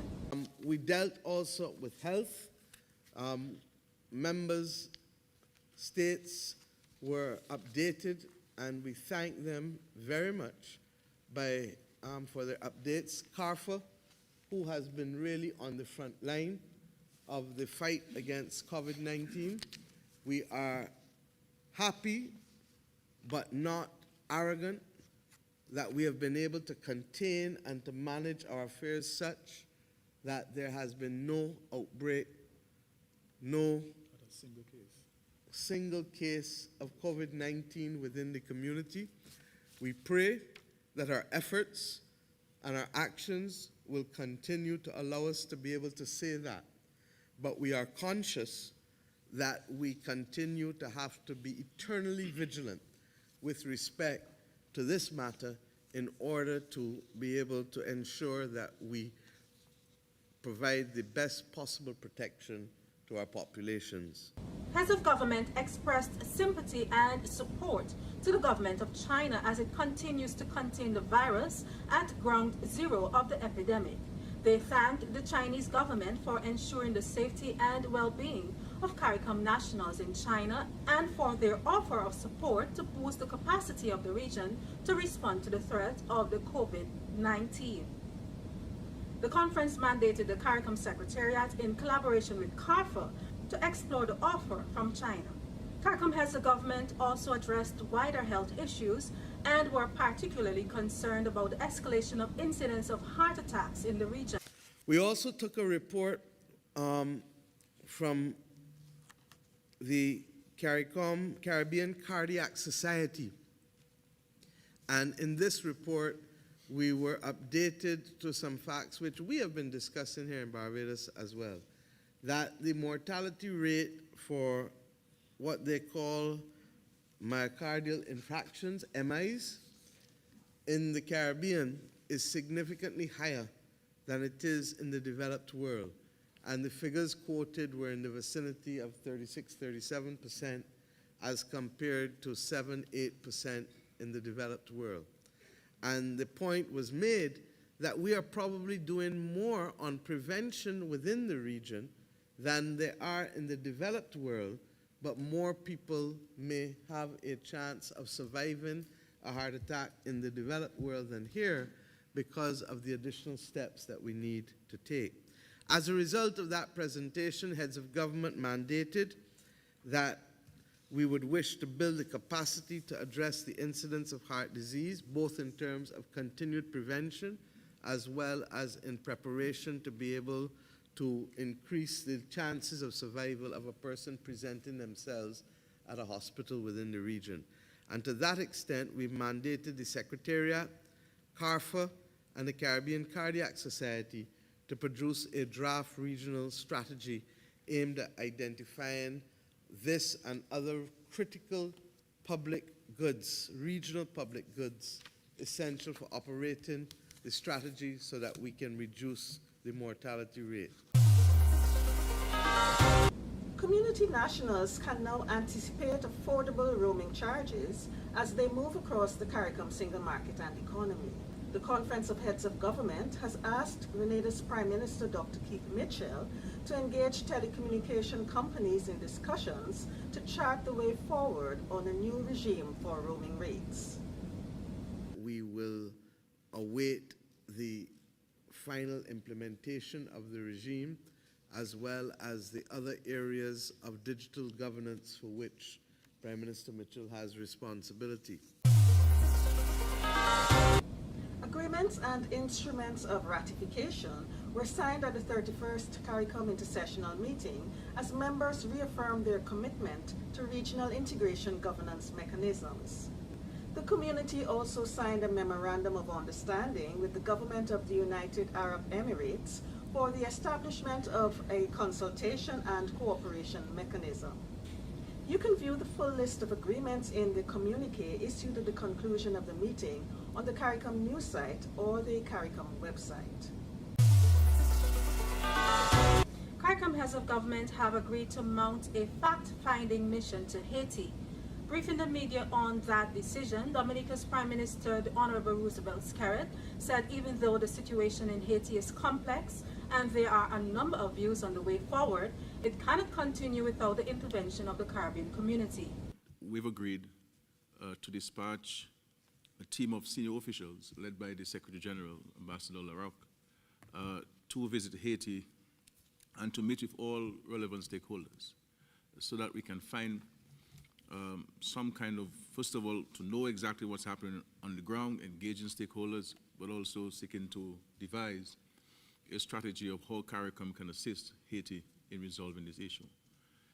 Because it is felt that if we do not help address the domestic issue confronting Haiti, we will continue to have tremendous negative impacts on countries like the Turks and Caicos and the Bahamas, who are seeing a large number of migrants coming in to these countries and creating some domestic challenges for them. So we need to work with Haiti, we need to work with the various stakeholders in Haiti to find some kind of lasting solution. CARICOM and Canada have discussed the strengthening of relations between the two parties. CARICOM heads of government welcomed the Foreign Minister of Canada to the 31st Intersessional Summit. The Canadian Foreign Minister set out an agenda for strengthening ties between his country and CARICOM. Heads of government expressed their appreciation for the assistance Canada has extended to the community in various fields. They also interacted with Commonwealth Secretary General Baroness Patricia Scotland. They expressed their gratitude for the range of activities undertaken by the Commonwealth Secretariat to the benefit of small island and low-lying coastal developing states, SIDS. Heads of government expressed their overwhelming support for the renewal of Baroness Scotland's term of office. Prime Minister Mia Mottley also announced that a CARICOM Africa Union Summit will be held mid-year in Africa.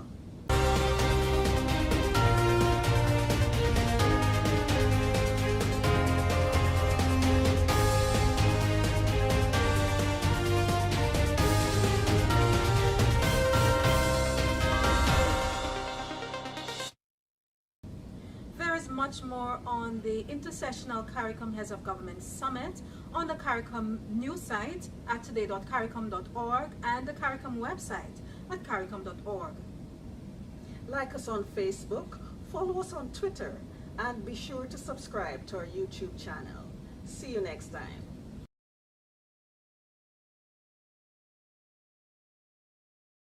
CARICOM News Time was brought to you by Dodgen Global.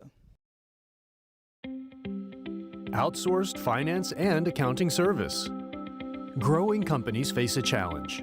For you to stay focused on building your business, you need solid financial management with a dependable accounting function, a resource you may not have in-house. That's where we come in. Dodgen Global provides startups and other businesses with outsourced accounting and finance solutions on a fixed fee basis. No matter what your size or fundraising status, we can tailor our services to fit your needs at every stage of your company's life cycle. Whether you want to add expertise to your existing team or completely outsource your accounting and finance functions, we offer reliable and economical options, including accounting system installations and upgrades, from simple to complex, help establishing preferred banking, legal, payroll, benefits, and HR relationships, paperless online bill payment and bookkeeping, financial reporting and advice for management and investors, financial statement audit management, sales tax compliance. Our team can help you make smarter, more effective decisions. Let's have a conversation. Contact us at email info@dodgen.global, website https://dodgen.global.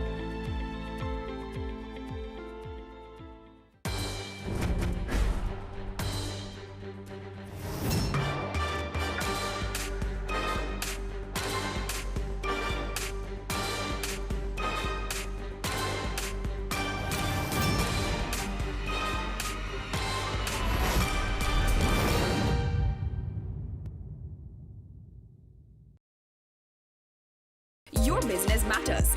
Business Access TV offers you the most innovative and effective advertising solution for your business, specializing in B2B sales, cost-effective solutions, the customers you want, the repetition you need. No matter the size and nature of your company, your business matters. Call us at 876-291-6233 or 876-376-4225. Email sales@batvja.com.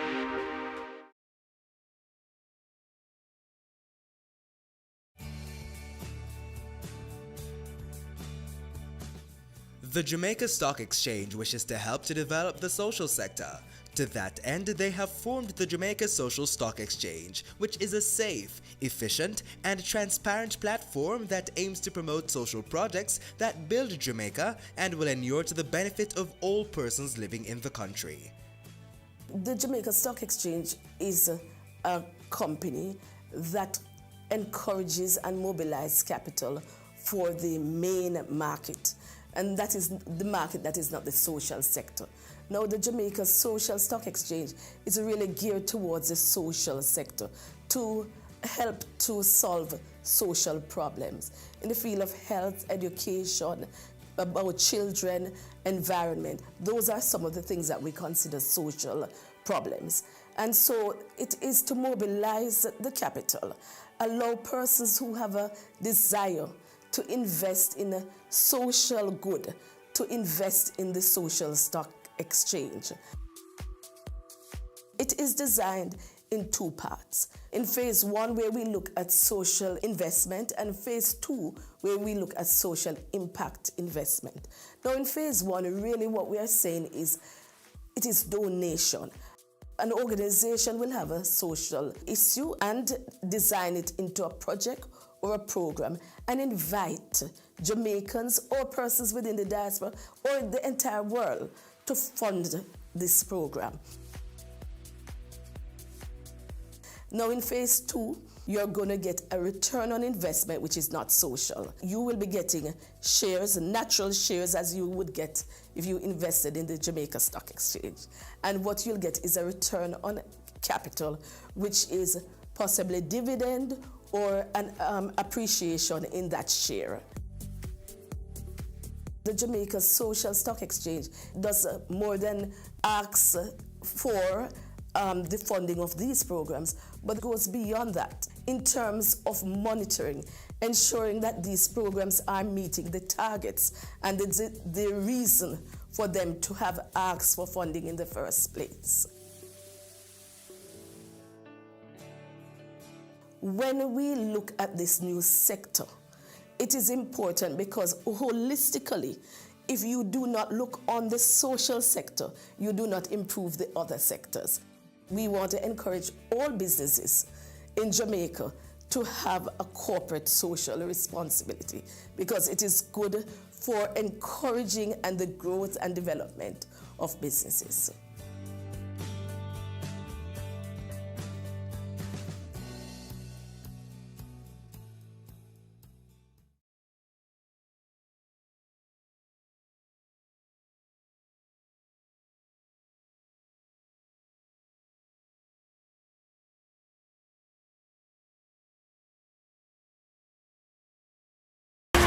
Cameo takes you behind the scenes of Jamaica's exploding creative industries to give you an insider's look at how creatives get the job done. I'm really picky about how we treat our customers. As creative people, we went a little bit over the top. Each week, we interview innovators leading the charge in their industry. The chaos of creativity meets the stricture of structure on Business Access TV's Cameo. In this 1 degree, you're able to do many things. I think the field found me. I'd rather work with the deceased than work with the living. Let us open your mind to careers you've never considered. Miniature model maker. Game technician. Animator. Empowerment. Career moves. Anywhere money is, that's where I am.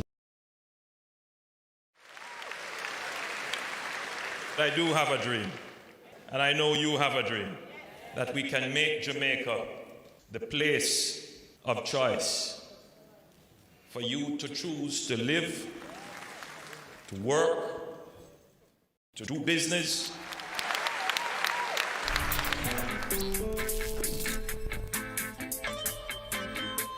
We are going for the Jamaica we want.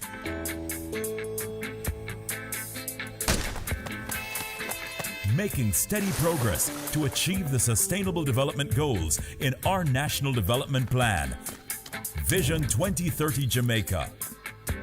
We have teamed up with valued partners, working through strong institutions to reduce inequalities in our society. We commit to being responsible in our production and consumption, ensuring we build sustainable communities in harmony with nature.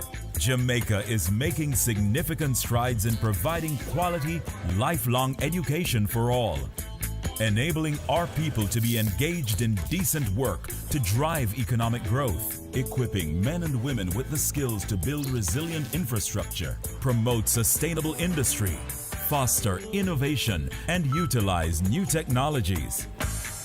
Urgent action is being taken to manage natural resources responsibly, protecting clean water sources, ensuring access to water and sanitation for all, diversifying to alternative energy sources, conserving our environment and sustaining life below water and on land.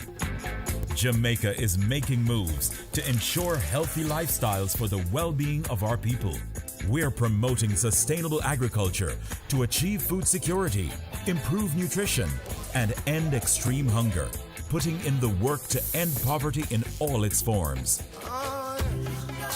We're on track in achieving our sustainable development goals through realizing our Vision 2030 Jamaica.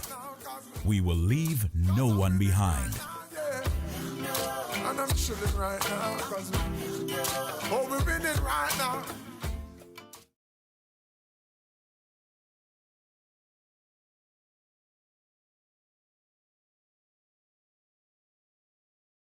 Your business matters. Business Access TV offers you the most innovative and effective advertising solution for your business, specializing in B2B sales, cost-effective solutions, the customers you want, the repetition you need. No matter the size and nature of your company, your business matters. Call us at 876-291-6233 or 876-376-4225. Email sales@batvja.com.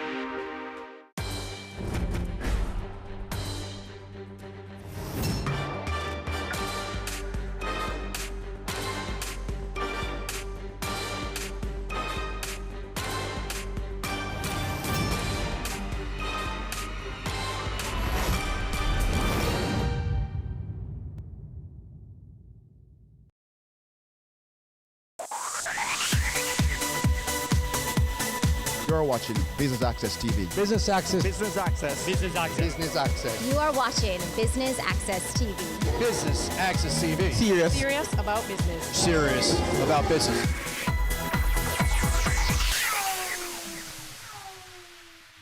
Hello and welcome to Business Access Television's coverage of the Golden Day Tourism Awards. We're coming to you from Montego Bay, St. James, where it's a very special day. The Ministry of Tourism and the Jamaica Tourist Board are honoring individuals who have dedicated over 50 years of service to building the local tourism industry.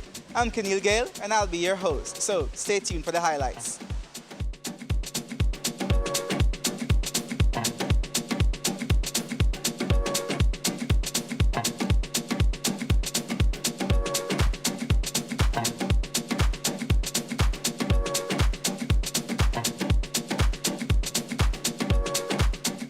Okay, so we told you that the Ministry of Tourism and the Jamaica Tourist Board, they are honoring individuals who have dedicated over 50 years of service to the tourism industry. And speaking with me now is Melvin Williams. Melvin Williams, and he's been in the industry for how long? 58 years. 58 years. What's the major change you would say from when you started until now?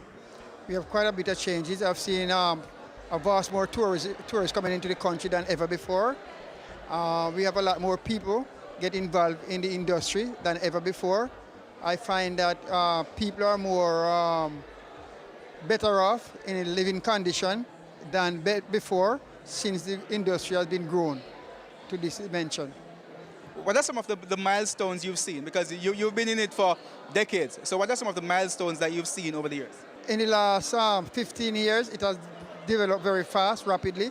I have seen tremendous amount of hotels that has been built. The Spanish hotels, so many Spanish hotels with so many bedrooms. I've seen so many hotels built right across the country, especially in the North Coast.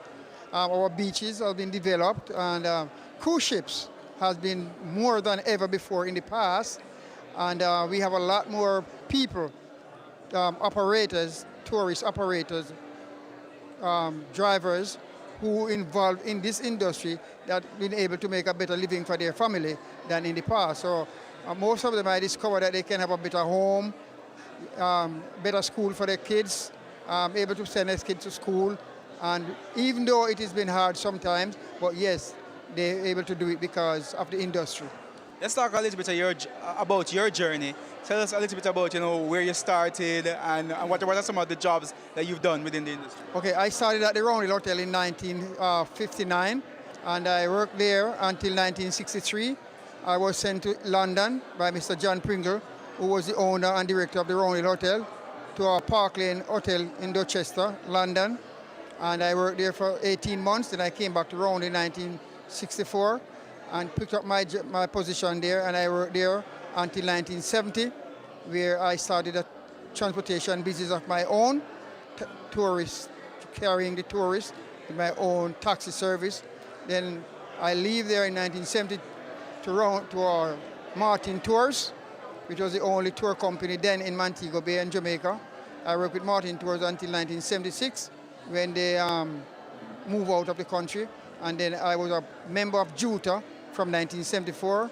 And since then, 1976, I went to the Sanders, where it was Royal Caribbean. I went to Royal Caribbean Hotel, which is now Sanders Royal, and I'm there until this very day from 1976.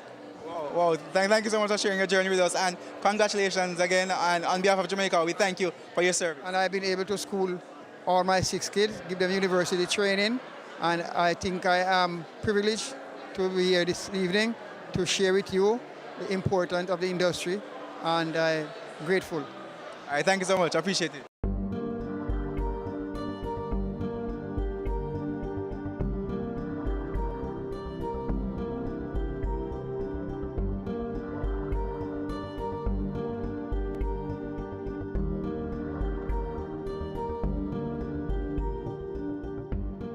Another awardee has stopped by to talk with us. He's Michael Young, and he's been in the industry for 51 years.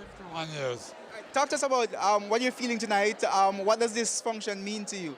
Well, I'm feeling proud because tourism is our #1 industry.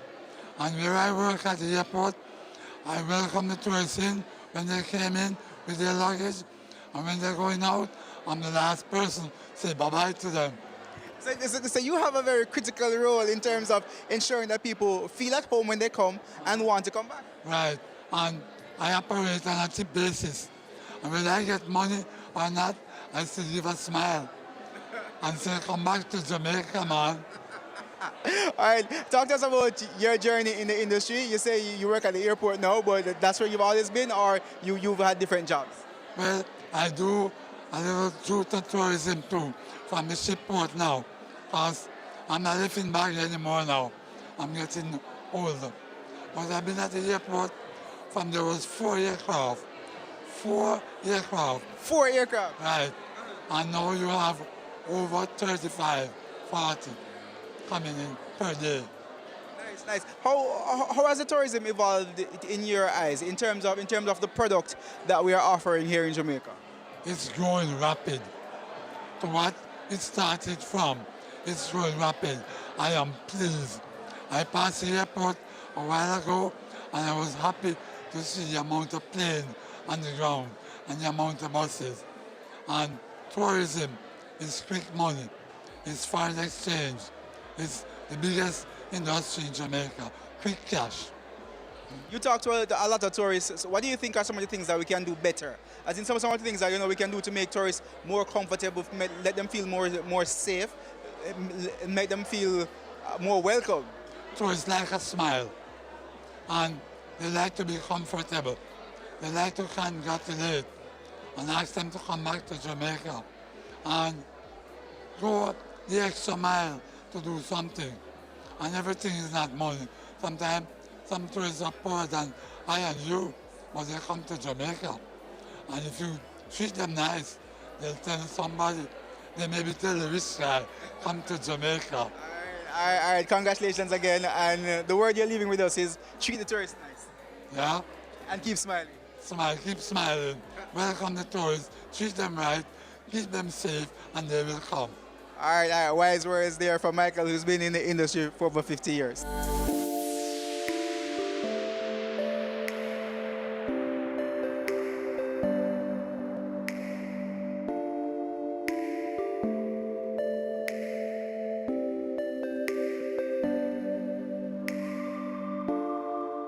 We're now speaking with Wordsworth Watson, and he's been in the industry for 65 years, all of 65 years. Yes, sir, unbroken. 65 unbroken years. It just boggles my mind, and it's a wow for me to. So first of all, thank you for your contribution to the industry. And how are you feeling to be here tonight? Extremely good, because in 1960 I went to a seminar down Casa Montego, and the lecturer was from UWI, and his remarks was that he was the brightest one in there, and anybody in the tourism sector are from the lowest category of the workers. And after that, Shearer realized that we were not being cared for, and he decided to start a program, but unfortunately he died. before the program could get off the ground. Talk to us a little bit about what does the tourism industry mean to you as an individual, and also as an individual being able to contribute to the growth of this wonderful industry from its infancy up until now? Very good. It means so much to me. First thing, that's what made me to be what I am today. And secondly, it helped me to school my daughter overseas, give her one of the first-class education in Canada at York University. And now she's doing a very good business in Canada. I'm feeling very proud, and again, to know that at my age, they still want me to be in the system. All right, Mr. Watson, thank you so much. Thank you for your contribution to the industry, and congratulations. Thank you very much. Thanks for having me.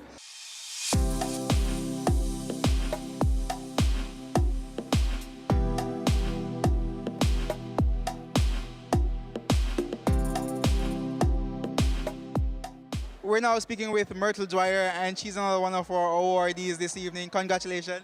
Thank you very much. It's been such a special evening for you and your fellow awardees.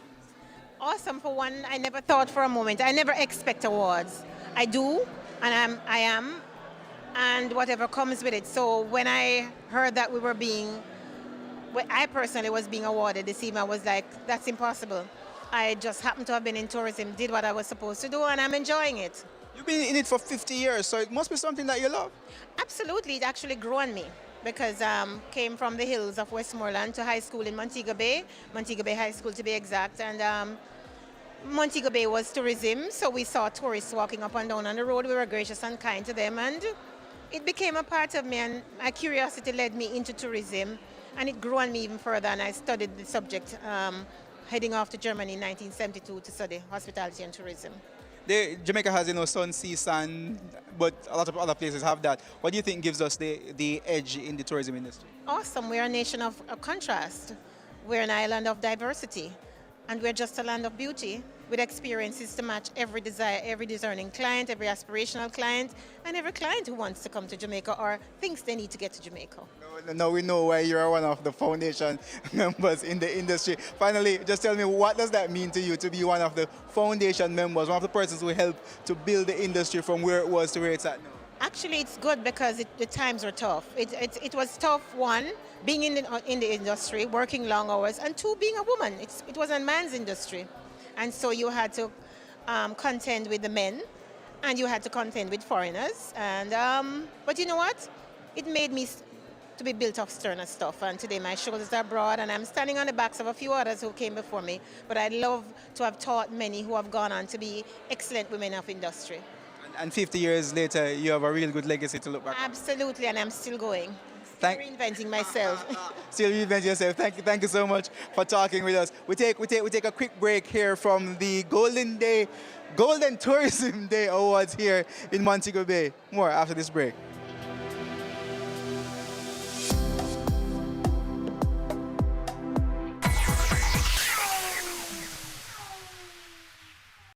M&A Strategy and Advisory. Are you planning for a merger or acquisition? M&A transaction. The decision to embark upon an M&A transaction is not one to be taken lightly. Whether pursuing a merger or acquisition or considering a disposal or divestiture, the complexities of an M&A transaction require careful planning and execution. Clients can depend on our specialist teams to lead or support transactions requiring specific expertise on issues including business modeling, fast-track M&A, economic consulting, and government public sector advice. With deep experience, knowledge, and tools, Dodge & Global can meet stakeholder targets and expectations. Dodge & Global consulting teams can help you make smarter, more effective decisions. Let's have a conversation. Contact us at email info@dodgen.global. Website https://dodgen.global. Hi, I'm Edmund Bartlett, Minister of Tourism, and you are watching Business Access TV. Serious about business.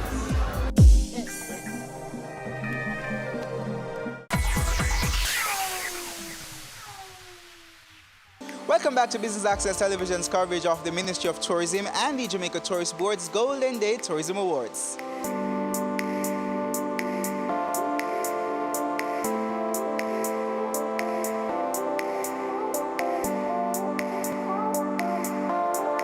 The idea, of course, of having an event like this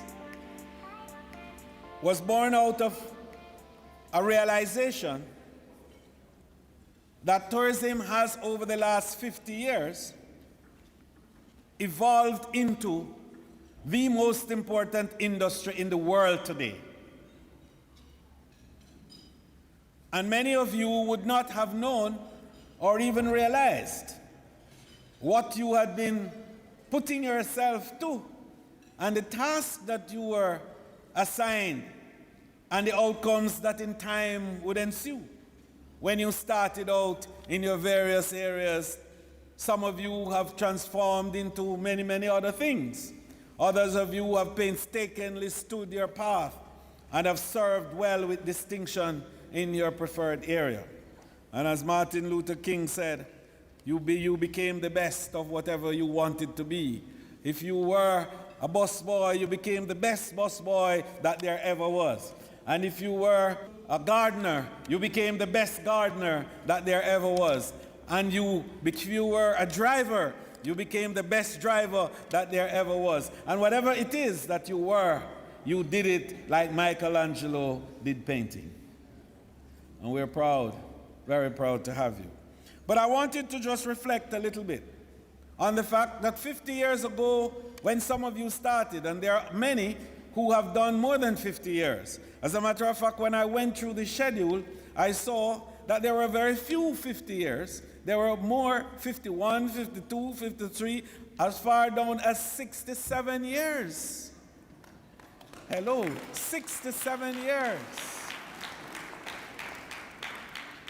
And I reflected a little bit on what happened when 50 years ago some of you started.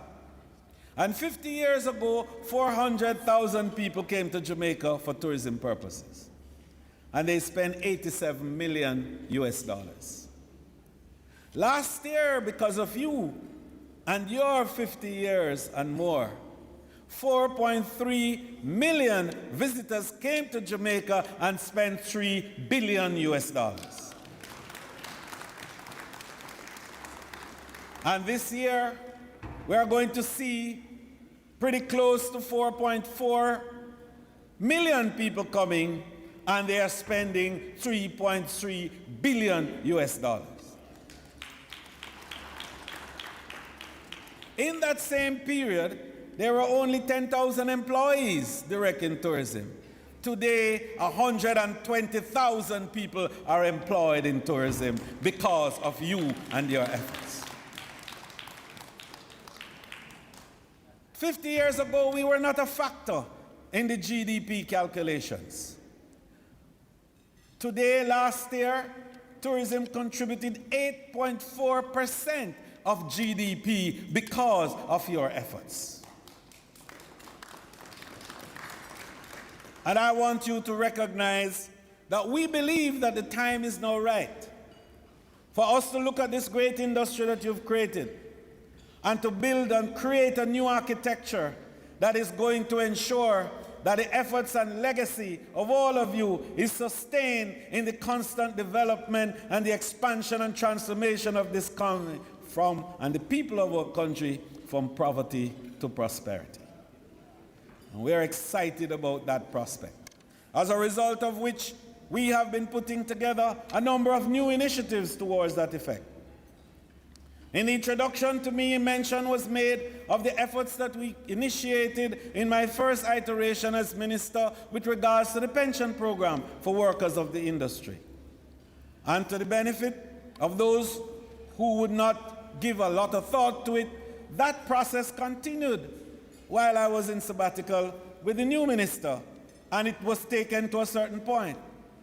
But that point which it was taken to was not sufficient for us to implement, because there were a whole range of difficulties that emerge as a result of the type of policy that we have sought to implement. One which had no precedent in either Jamaica or the world. Nobody else in the world has a tourism policy for pension like we are trying to introduce. Nobody. And consequently, we had concerns by the legal entities as to exactly what it was. The second concern was that we had to legislate. And it would have been the first policy to be legislated in terms of contribution, because all policies otherwise are voluntary, and so the contributions are made voluntarily. We are introducing legislation to make it compulsory for everybody who is working or employs people in tourism to contribute to this pension plan to make sure that we can secure the future of the workers of this industry. And so we are not going to be driven by any feelings about how quickly it should happen. Yes, we want it to happen quickly, but we want to have it right. We want to get it right. And we want to make sure that at the end of the day, the workers, you who have worked for 50 years and over, and who have retired, can retire in the certain knowledge that there will be pecuniary rewards for you after you have left the companies that you work with. But one of the reasons that this particular pension plan is so unique and is different from all the others and cause a little bit of harder work and more detailed legal applications is that it's not confined to a single sector. And all the other pension plans relate to a particular sector or a company. This one, we are trying to embrace all the areas that connect with tourism so that the little man, the red cap at the airport will have a place in this pension plan. So that the craft vendor has a place in this pension plan. So the transportation sector, the Juta man and the Jekyll man, yes? And all the other transportation providers in Jamaica have a place in this plan. And also the attraction workers, the rafters. Yes, the rafters on the Rio Grande, and the rafters on Great River, and the rafters on Martha Brae, all will have a place in this plan. So this is an omnibus plan which will take into account all the connecting parts for tourism that has never happened before. And we have to get it right. And thank goodness we have a good team headed by Daisy Coke, who is doing a magnificent job, perhaps the best actuary in the entire Caribbean. We have the benefit of her services, and we are doing it right. And don't rush us too much. Let us get it right, and we'll have it for you before it's long.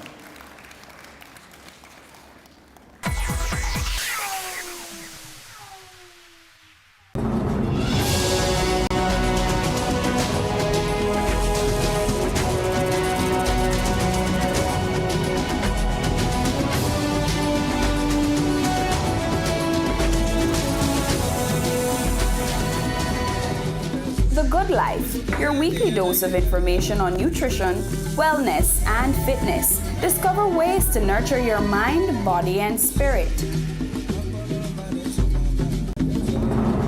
Dodge & Global offers a CPA scholarship program to team members who join our team. A career in accountancy at Dodge & Global is a great choice and can offer you excellent job prospects. We believe that an accounting education is the greatest gift you can give yourself or anyone else. Few gifts make as significant an impact as the gift of an accountancy education with a job. It's a contribution that lasts a lifetime in the form of learning, opportunity, and success.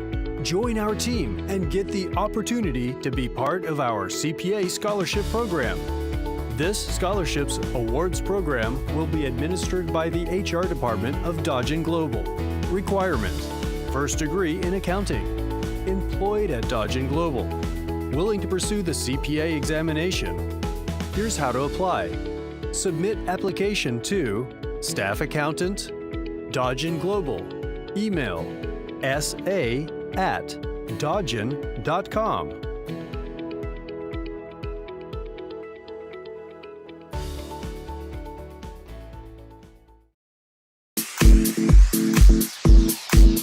This is Caroline Smith, marketing implementer for Sol Western Caribbean for Shell Lubricants, and you're watching Business Access TV, and they are serious about business.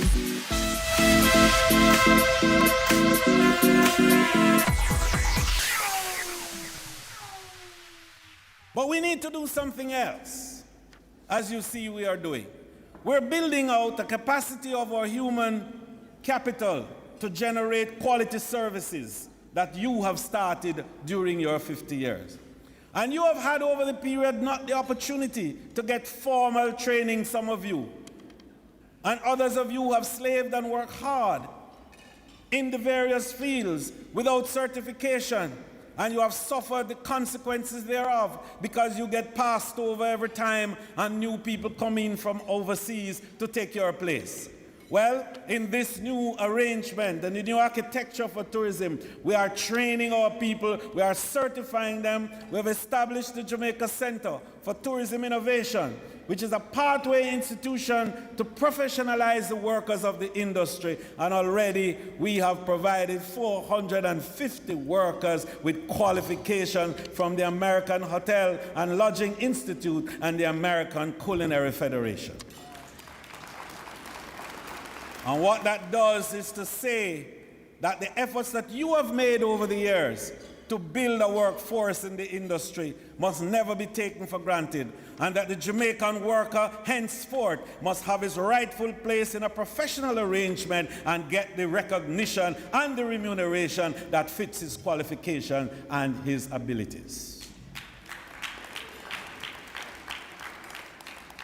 Within that frame, earlier this year, in September, we started the first ever program for high school students in hotel management.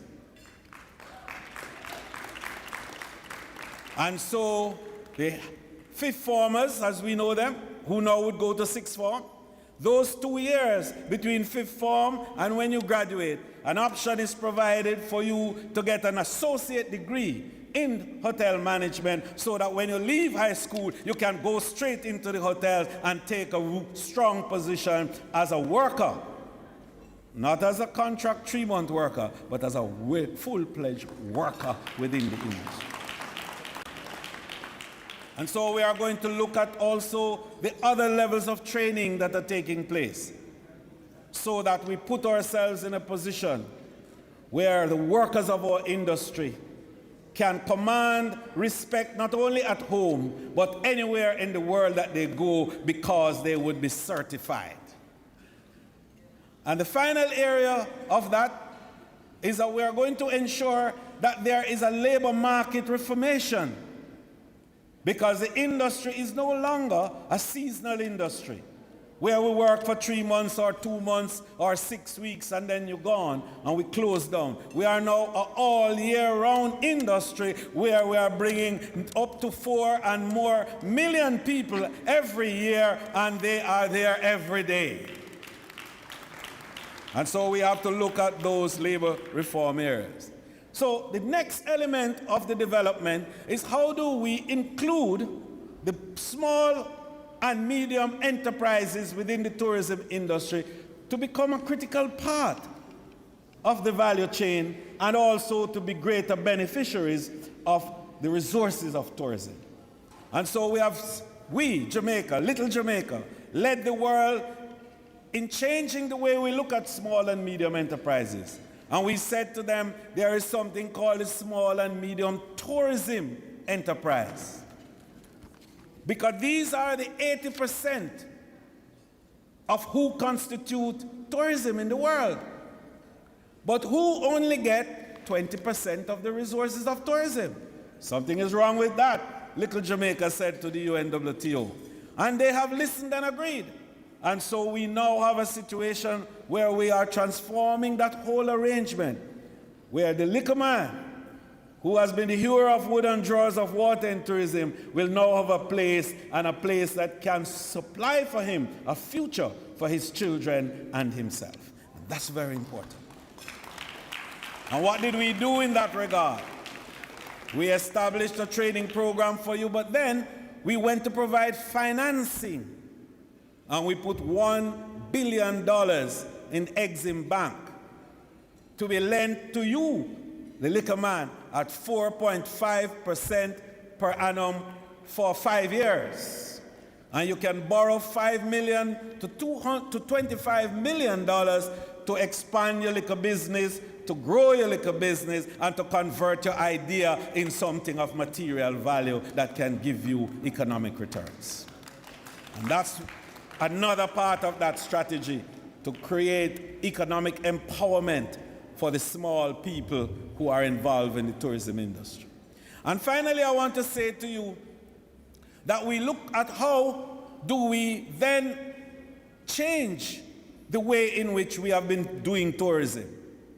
And we have established a task force under Mr. Wilfred Bagaloo, who is a partner of Price Waterhouse and a very reputed and knowledgeable person in that field.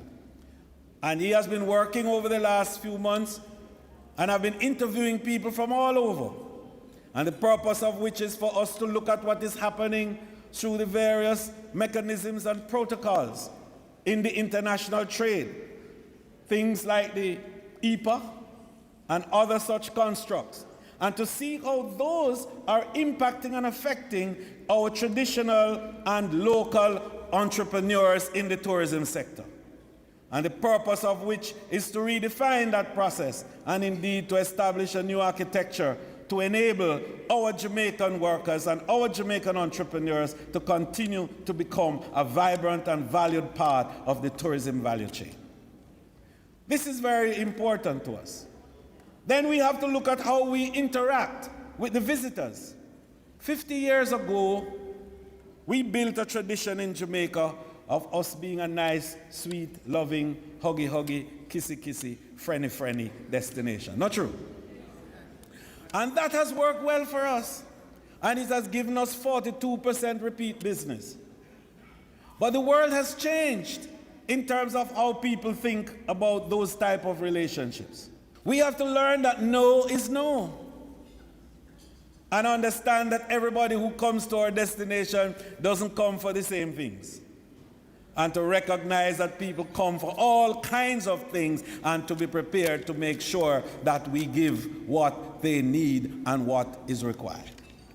So we are going to develop a whole new program of training and discourses and discussion about something that we're calling tourism ethics, which is the way in which we interact and relate to our guests in a manner which is friendly, yes, but is respective of their particular personality and their human rights. And I wanted to make that point tonight because I know that there is something in the public space which has not worked well for us. The issues of sexual harassment and the issues of criminality that historically or otherwise might have been a feature. We are determined that the new architecture must see a Jamaica that rids itself of even the slightest perception on that matter. And so next year early, we're bringing in an international team headed by Dr. Peter Tarlow and a group called Global Rescue to work with us to structure and to develop a full new program of how we interact and we relate to international guests. This is very important. It's not going to do any harm to us. It's going to put us in a better place. And it is going to make the 50 years and more that you have given to this become golden years, in fact, on which Jamaica is going to continue to build and to become the best tourist destination in the world. God bless you, and thank you very much. You're watching Business Access Television's coverage of the Golden Day Tourism Awards. More after this break.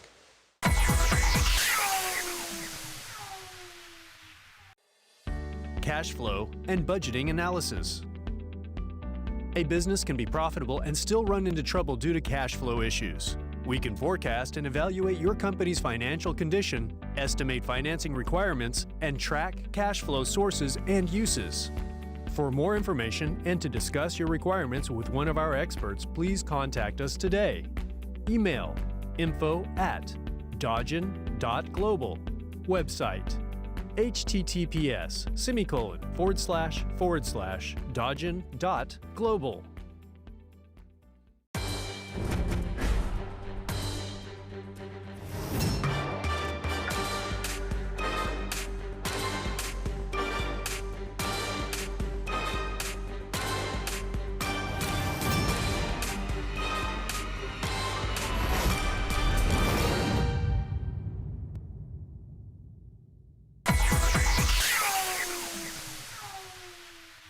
Welcome back. You're watching Business Access Television's coverage of the Golden Day Tourism Awards. We're at the Convention Center in Montego Bay, St. James. Time now for more highlights.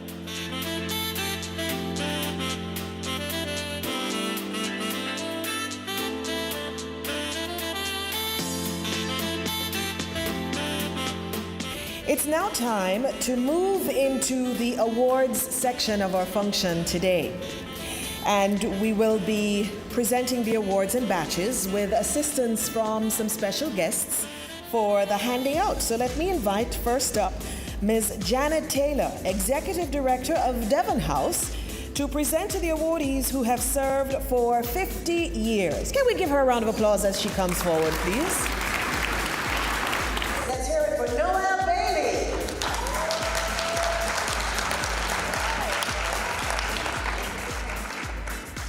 And so let's hear it for our second awardee, artisan, craft trader Kathleen Johnson. Craft trader Velma Parker. Next is Vinette Patton Faulkner, craft trader. 50 years, ladies and gentlemen. Also celebrating 50 years, Gloria Ricketts, artisan craft trader. Tour operator Judy Schoenbein. Also celebrating 50 years, water sports and hotel management, Ernest Smatt.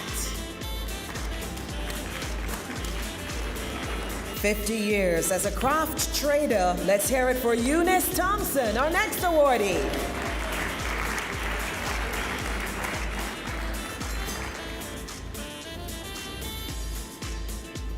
Our next awardee is ground transport operator Ralph Smith.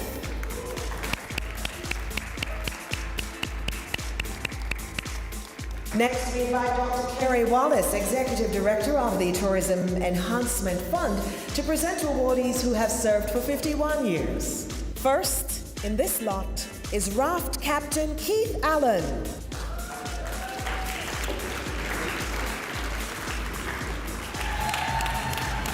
Next one up is Lloyd Davis, 51 years.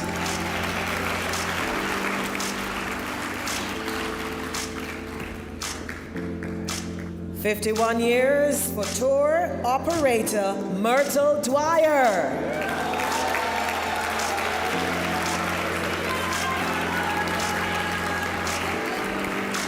Also 51 years for Hayden Fulcott, raft captain. This awardee is craft trader Winifred Jones. Next on the list, though, is housekeeper Barbara Marsh, 51 years. Raft captain Leroy Miller is the next recipient of an award for 51 years. Another raft captain also with 51 years is Donald Morgan. Yet another raft captain, Euclid Richards, also celebrating 51 years. Next up is raft captain Jasper Roberts. And he is followed by raft captain Augustus Thaxter.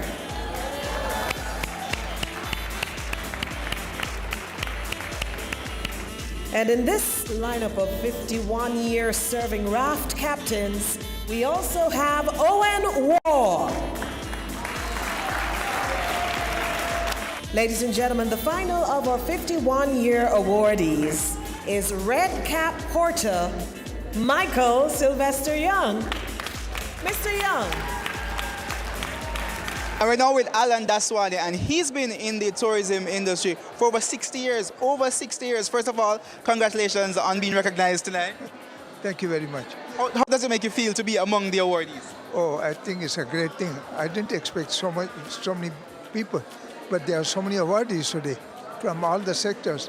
But I'm glad that the minister has organized for the Duty Free Association and recognizing the duty-free shopping. So, tell me a little bit about your tourism journey. It's been 60 years, so you must have seen a lot, and a lot has changed. So talk me through your 60 years in the industry. Okay, originally when I came, I started in the duty-free shops, but mostly my family, way back, has been involved in shopping. And our families that come from all the way back, all the names that ends with A and I, they all come from one sector, all doing mostly the shops business, and that's how we started. And when I, at my young days, when I was born, 8 years later, India was divided into 3 sections. One became Pakistan, the other one was India.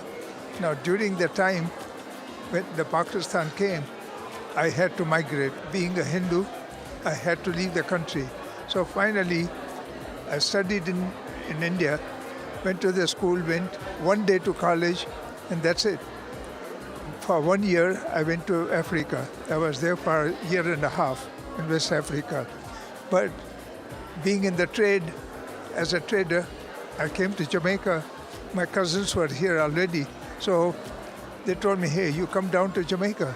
So we started our business in those years. And this was 1959. All right, Alan Daswani, thanks for talking to us, and congratulations. We're ready to move into the next set of presentations, and so we invite Ms. Joy Roberts, Executive Director for JAMVAC, to present to awardees who've served for 52 years.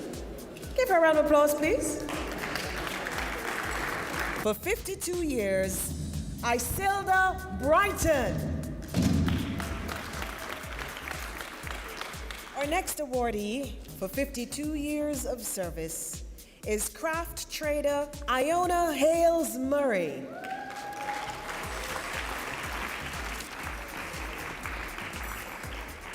And our final recipient in the 52-year category is Bertram Wright, Ground Transport Executive. Celebrating 53 years, Ground Transport Operator Sydney Bennett.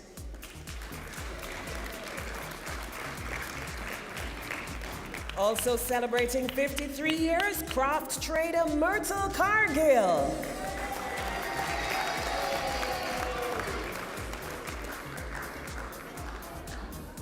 Hotel worker Owen Codlin is our next recipient, 53 years. Next is Frank Gilmore from the food and beverage category. We now move to 54 years. Let's welcome artisan craft trader Pansy Campbell. And we keep the applause going for Eulalie Downer, artisan craft trader, also celebrating 54 years. Winifred McFarlane, also celebrating 54 years as an artisan craft trader, ladies and gentlemen. Also celebrating 54 years, let's hear it for Fitzroy Miller, raftsman. With 54 years, raft captain Sidney Reed.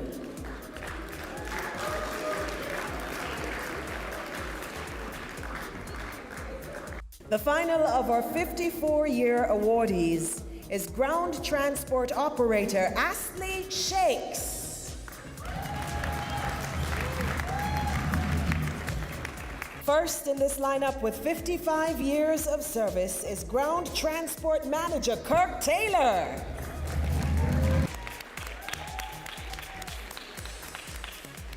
He is followed by, with 56 years of service, Bellman Donovan Anglin.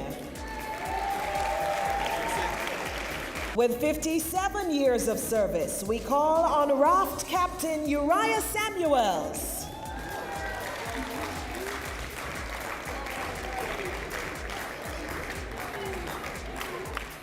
With 58 years of service is artisan craft trader Dulcie Daly. Also with 58 years of service, craft trader Elgita Evans.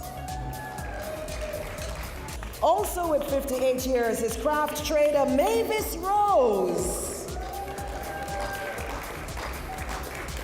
Also with 58 years, craft trader Ronald Stevenson.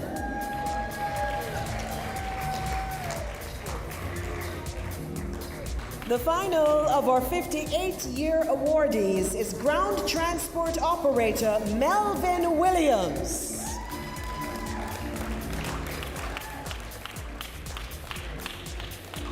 59 years as an in-bond merchant is a long time. Manu Daswani, congratulations.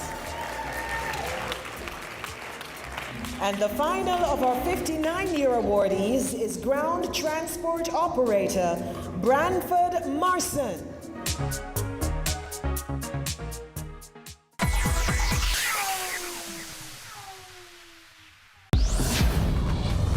In this 1 degree, you're able to do many things. I think the field found me. I'd rather work with the deceased than work with the living. Let us open your mind to careers you've never considered. Manager, model maker, Being technician. animator, With empowerment. Career moves. Anywhere money is, that's where I am. Welcome back to Business Access Television's coverage of the first Golden Tourism Day Awards. Let's head on back over to the stage to see what's happening. Ladies and gentlemen, these people have served for 60 years and some for more. The first of the group, serving for 60 years as an in-bond merchant, is Indru Dadlani. Serving for 60 years is craft trader Murdilyn Scarlett. Ground transport operator Percival Thompson.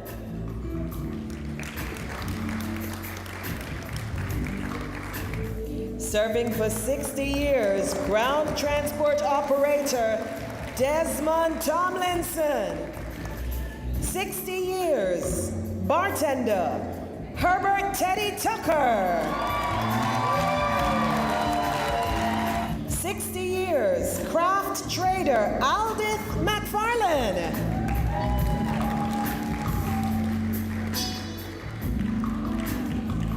From hotel management, celebrating 62 years, Lionel Reed.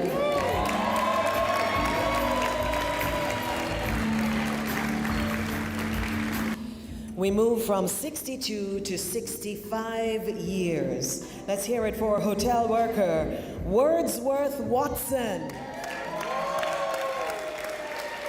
And when we add 1 year to that, we get the 66 years of service of Elez Glenn.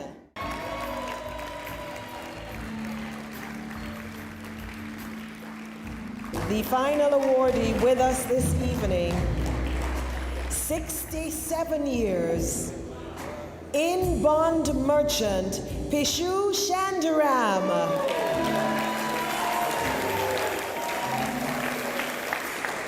6 years after Jamaica gained its independence, Eunice Thompson joined the tourism industry. That was in 1968. So she's been honored at this function here this evening. Congratulations. How are you feeling?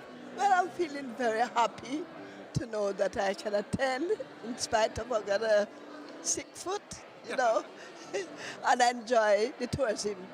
I like my tourism and I enjoy the people them and the you know, the tourists and everybody, black and white, everybody. You know, I like how you say you like your tourism, because I know it's people like you who encourage visitors and to come back and let visitors feel the warmth of the island. Now, talk to me about what it's been like for you in the industry.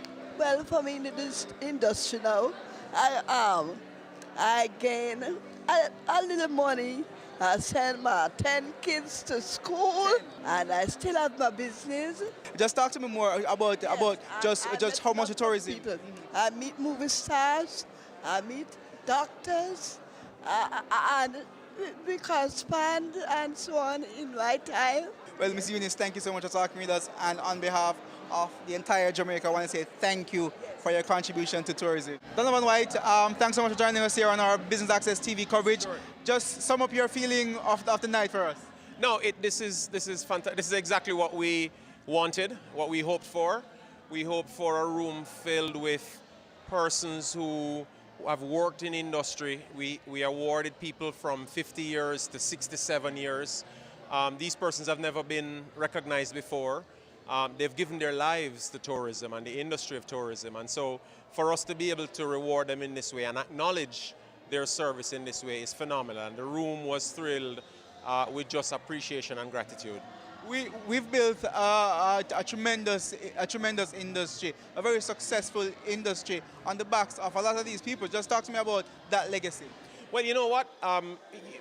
We don't grow without the work that these people have done. We stand today, getting 4.4 million visitors to come to Jamaica, earning $3 billion US. It's on the backs of the works of these people over the last 60-odd years. And so it is that's part of the reason why we've created Golden Tourism Day. And Golden Tourism Day is really signifying, or really is intended to signify the start of the peak tourism season, where everything becomes in demand within the industry. And it is these persons that have continually given this kind of quality service to the industry over the years, why we can have these kinds of numbers. And so it is very significant and very timely, we believe, in relation to making sure that we don't continue to go and continue to grow and go and continue to do new things without acknowledging the presence and the work of these people over the years. Let's talk about the new things and some of the younger workers now in the industry. Because speaking to these awardees tonight, a lot of them was like, it's just the warmth of the people and the smile and all that, why a lot of people came back to Jamaica. So how do we use the lessons from these individuals to help grow the industry and to help influence the younger people within the industry? Well, you know what? Like everything else, time changes everything. And whilst we continue to be an in-demand destination and ranked as the world's best in many spaces, we have to continue to look at how we train our people, how we develop our people, how we develop our industry. We're continuing to grow, but we're also continuing to change. Technology is going to help us with a lot of that. But technology is only a piece of the puzzle, because at the end of the day, we're still in the people business. At the end of the day, it's still about the experiences that our guests and our visitors experience when they come to Jamaica that makes them go away and take the selfie and post it and tag it and make Jamaica go across the world virally. So we understand the world we're in, but we also understand that in the world we're in and that we're operating this industry in, that we have to continue to change and get better as well. Congratulations again to all 57 of our awardees tonight. They range from 50 years of service to 67 years of service. That's phenomenal. I saw some of these ladies and gentlemen going across the stage tonight, and you would never believe the age of which they are today and the number of years they have served this industry. And so I just want to say to them, congratulations again. You've earned this honor, and you will forever be remembered as the first set of tourism workers, 57 of them, that was awarded on Golden Tourism Day, which, by the way, will become an annual event on the 15th of December, if the 15th is a Sunday. And if it's not a Sunday, then the Sunday following the 15th will be that day.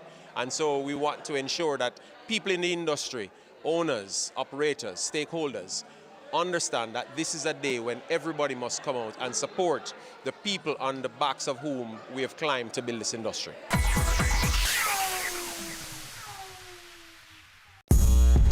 I started out selling out of the trunk of my car. If everybody think the same way, everybody going in the same line. Being an entrepreneur takes everything that you've got. Weekends? What's weekends? We work on a weekend. There are real opportunities everywhere you look. But you have to have the passion. If I do my part well, then everything is okay. We believed in ourselves and our families believed in us. Being convinced of this great opportunity, why we are all here doing what we're doing now. I'm Andrew Mathalon, CEO of Mathalon Distributors. You're watching Business Access TV, serious about business.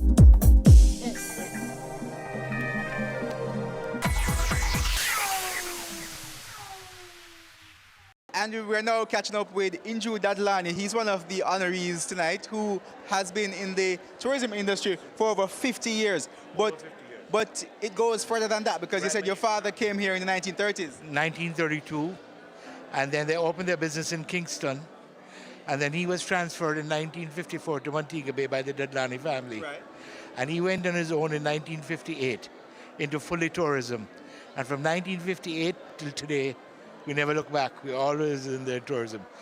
It's a different type of tourism we were in. We were in more souvenirs. We were in in cloth. And today we are in luxury, high value watches and jewelry. So your business has evolved and kept up with the time. As the market changed, your business changed? Well, the market has changed. You have Amazon. You have a lot of competition in the U.S.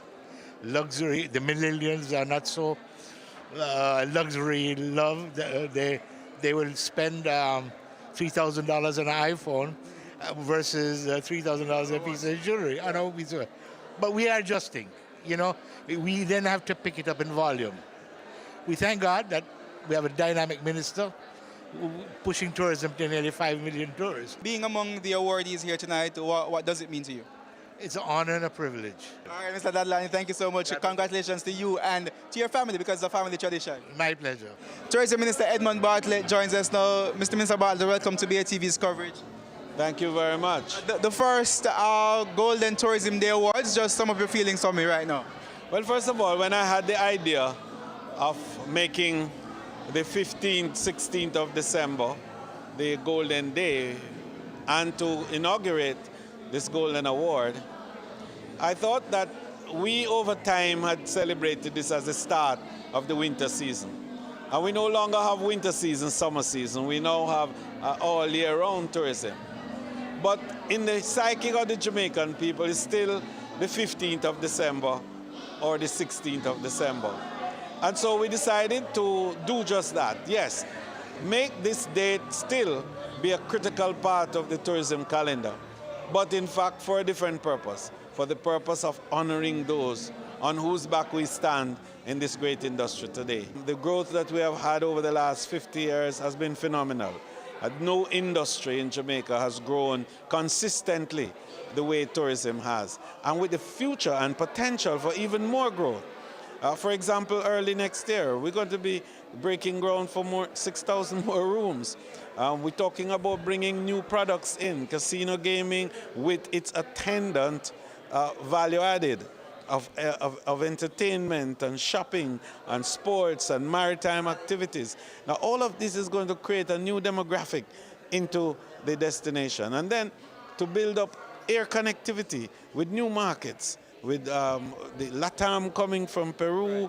For this winter season, for example, it's 11 new gateways that we've opened with 125,000 new seats coming in for this winter. So what we're saying is that to pause and reflect on what we've been and the journey, and then to refresh ourselves as we create a new vista for the next 50 years.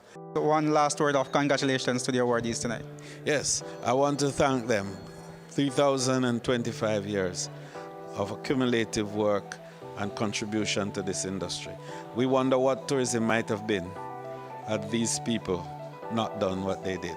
And so words are not enough to convey our feelings about them and our love and appreciation for them. I just want to say to them, God bless you all, and thank you so much for your contribution.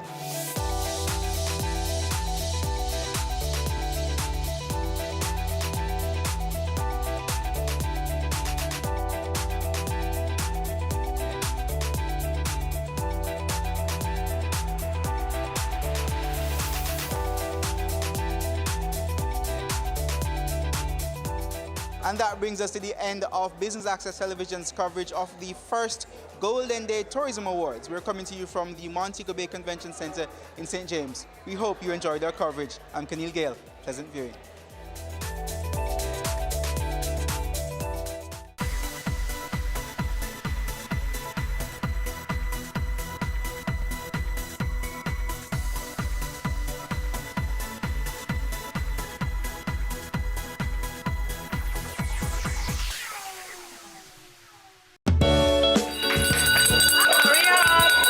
Creating change, building a future, caring hands, giving back, touching hearts, and shaping lives.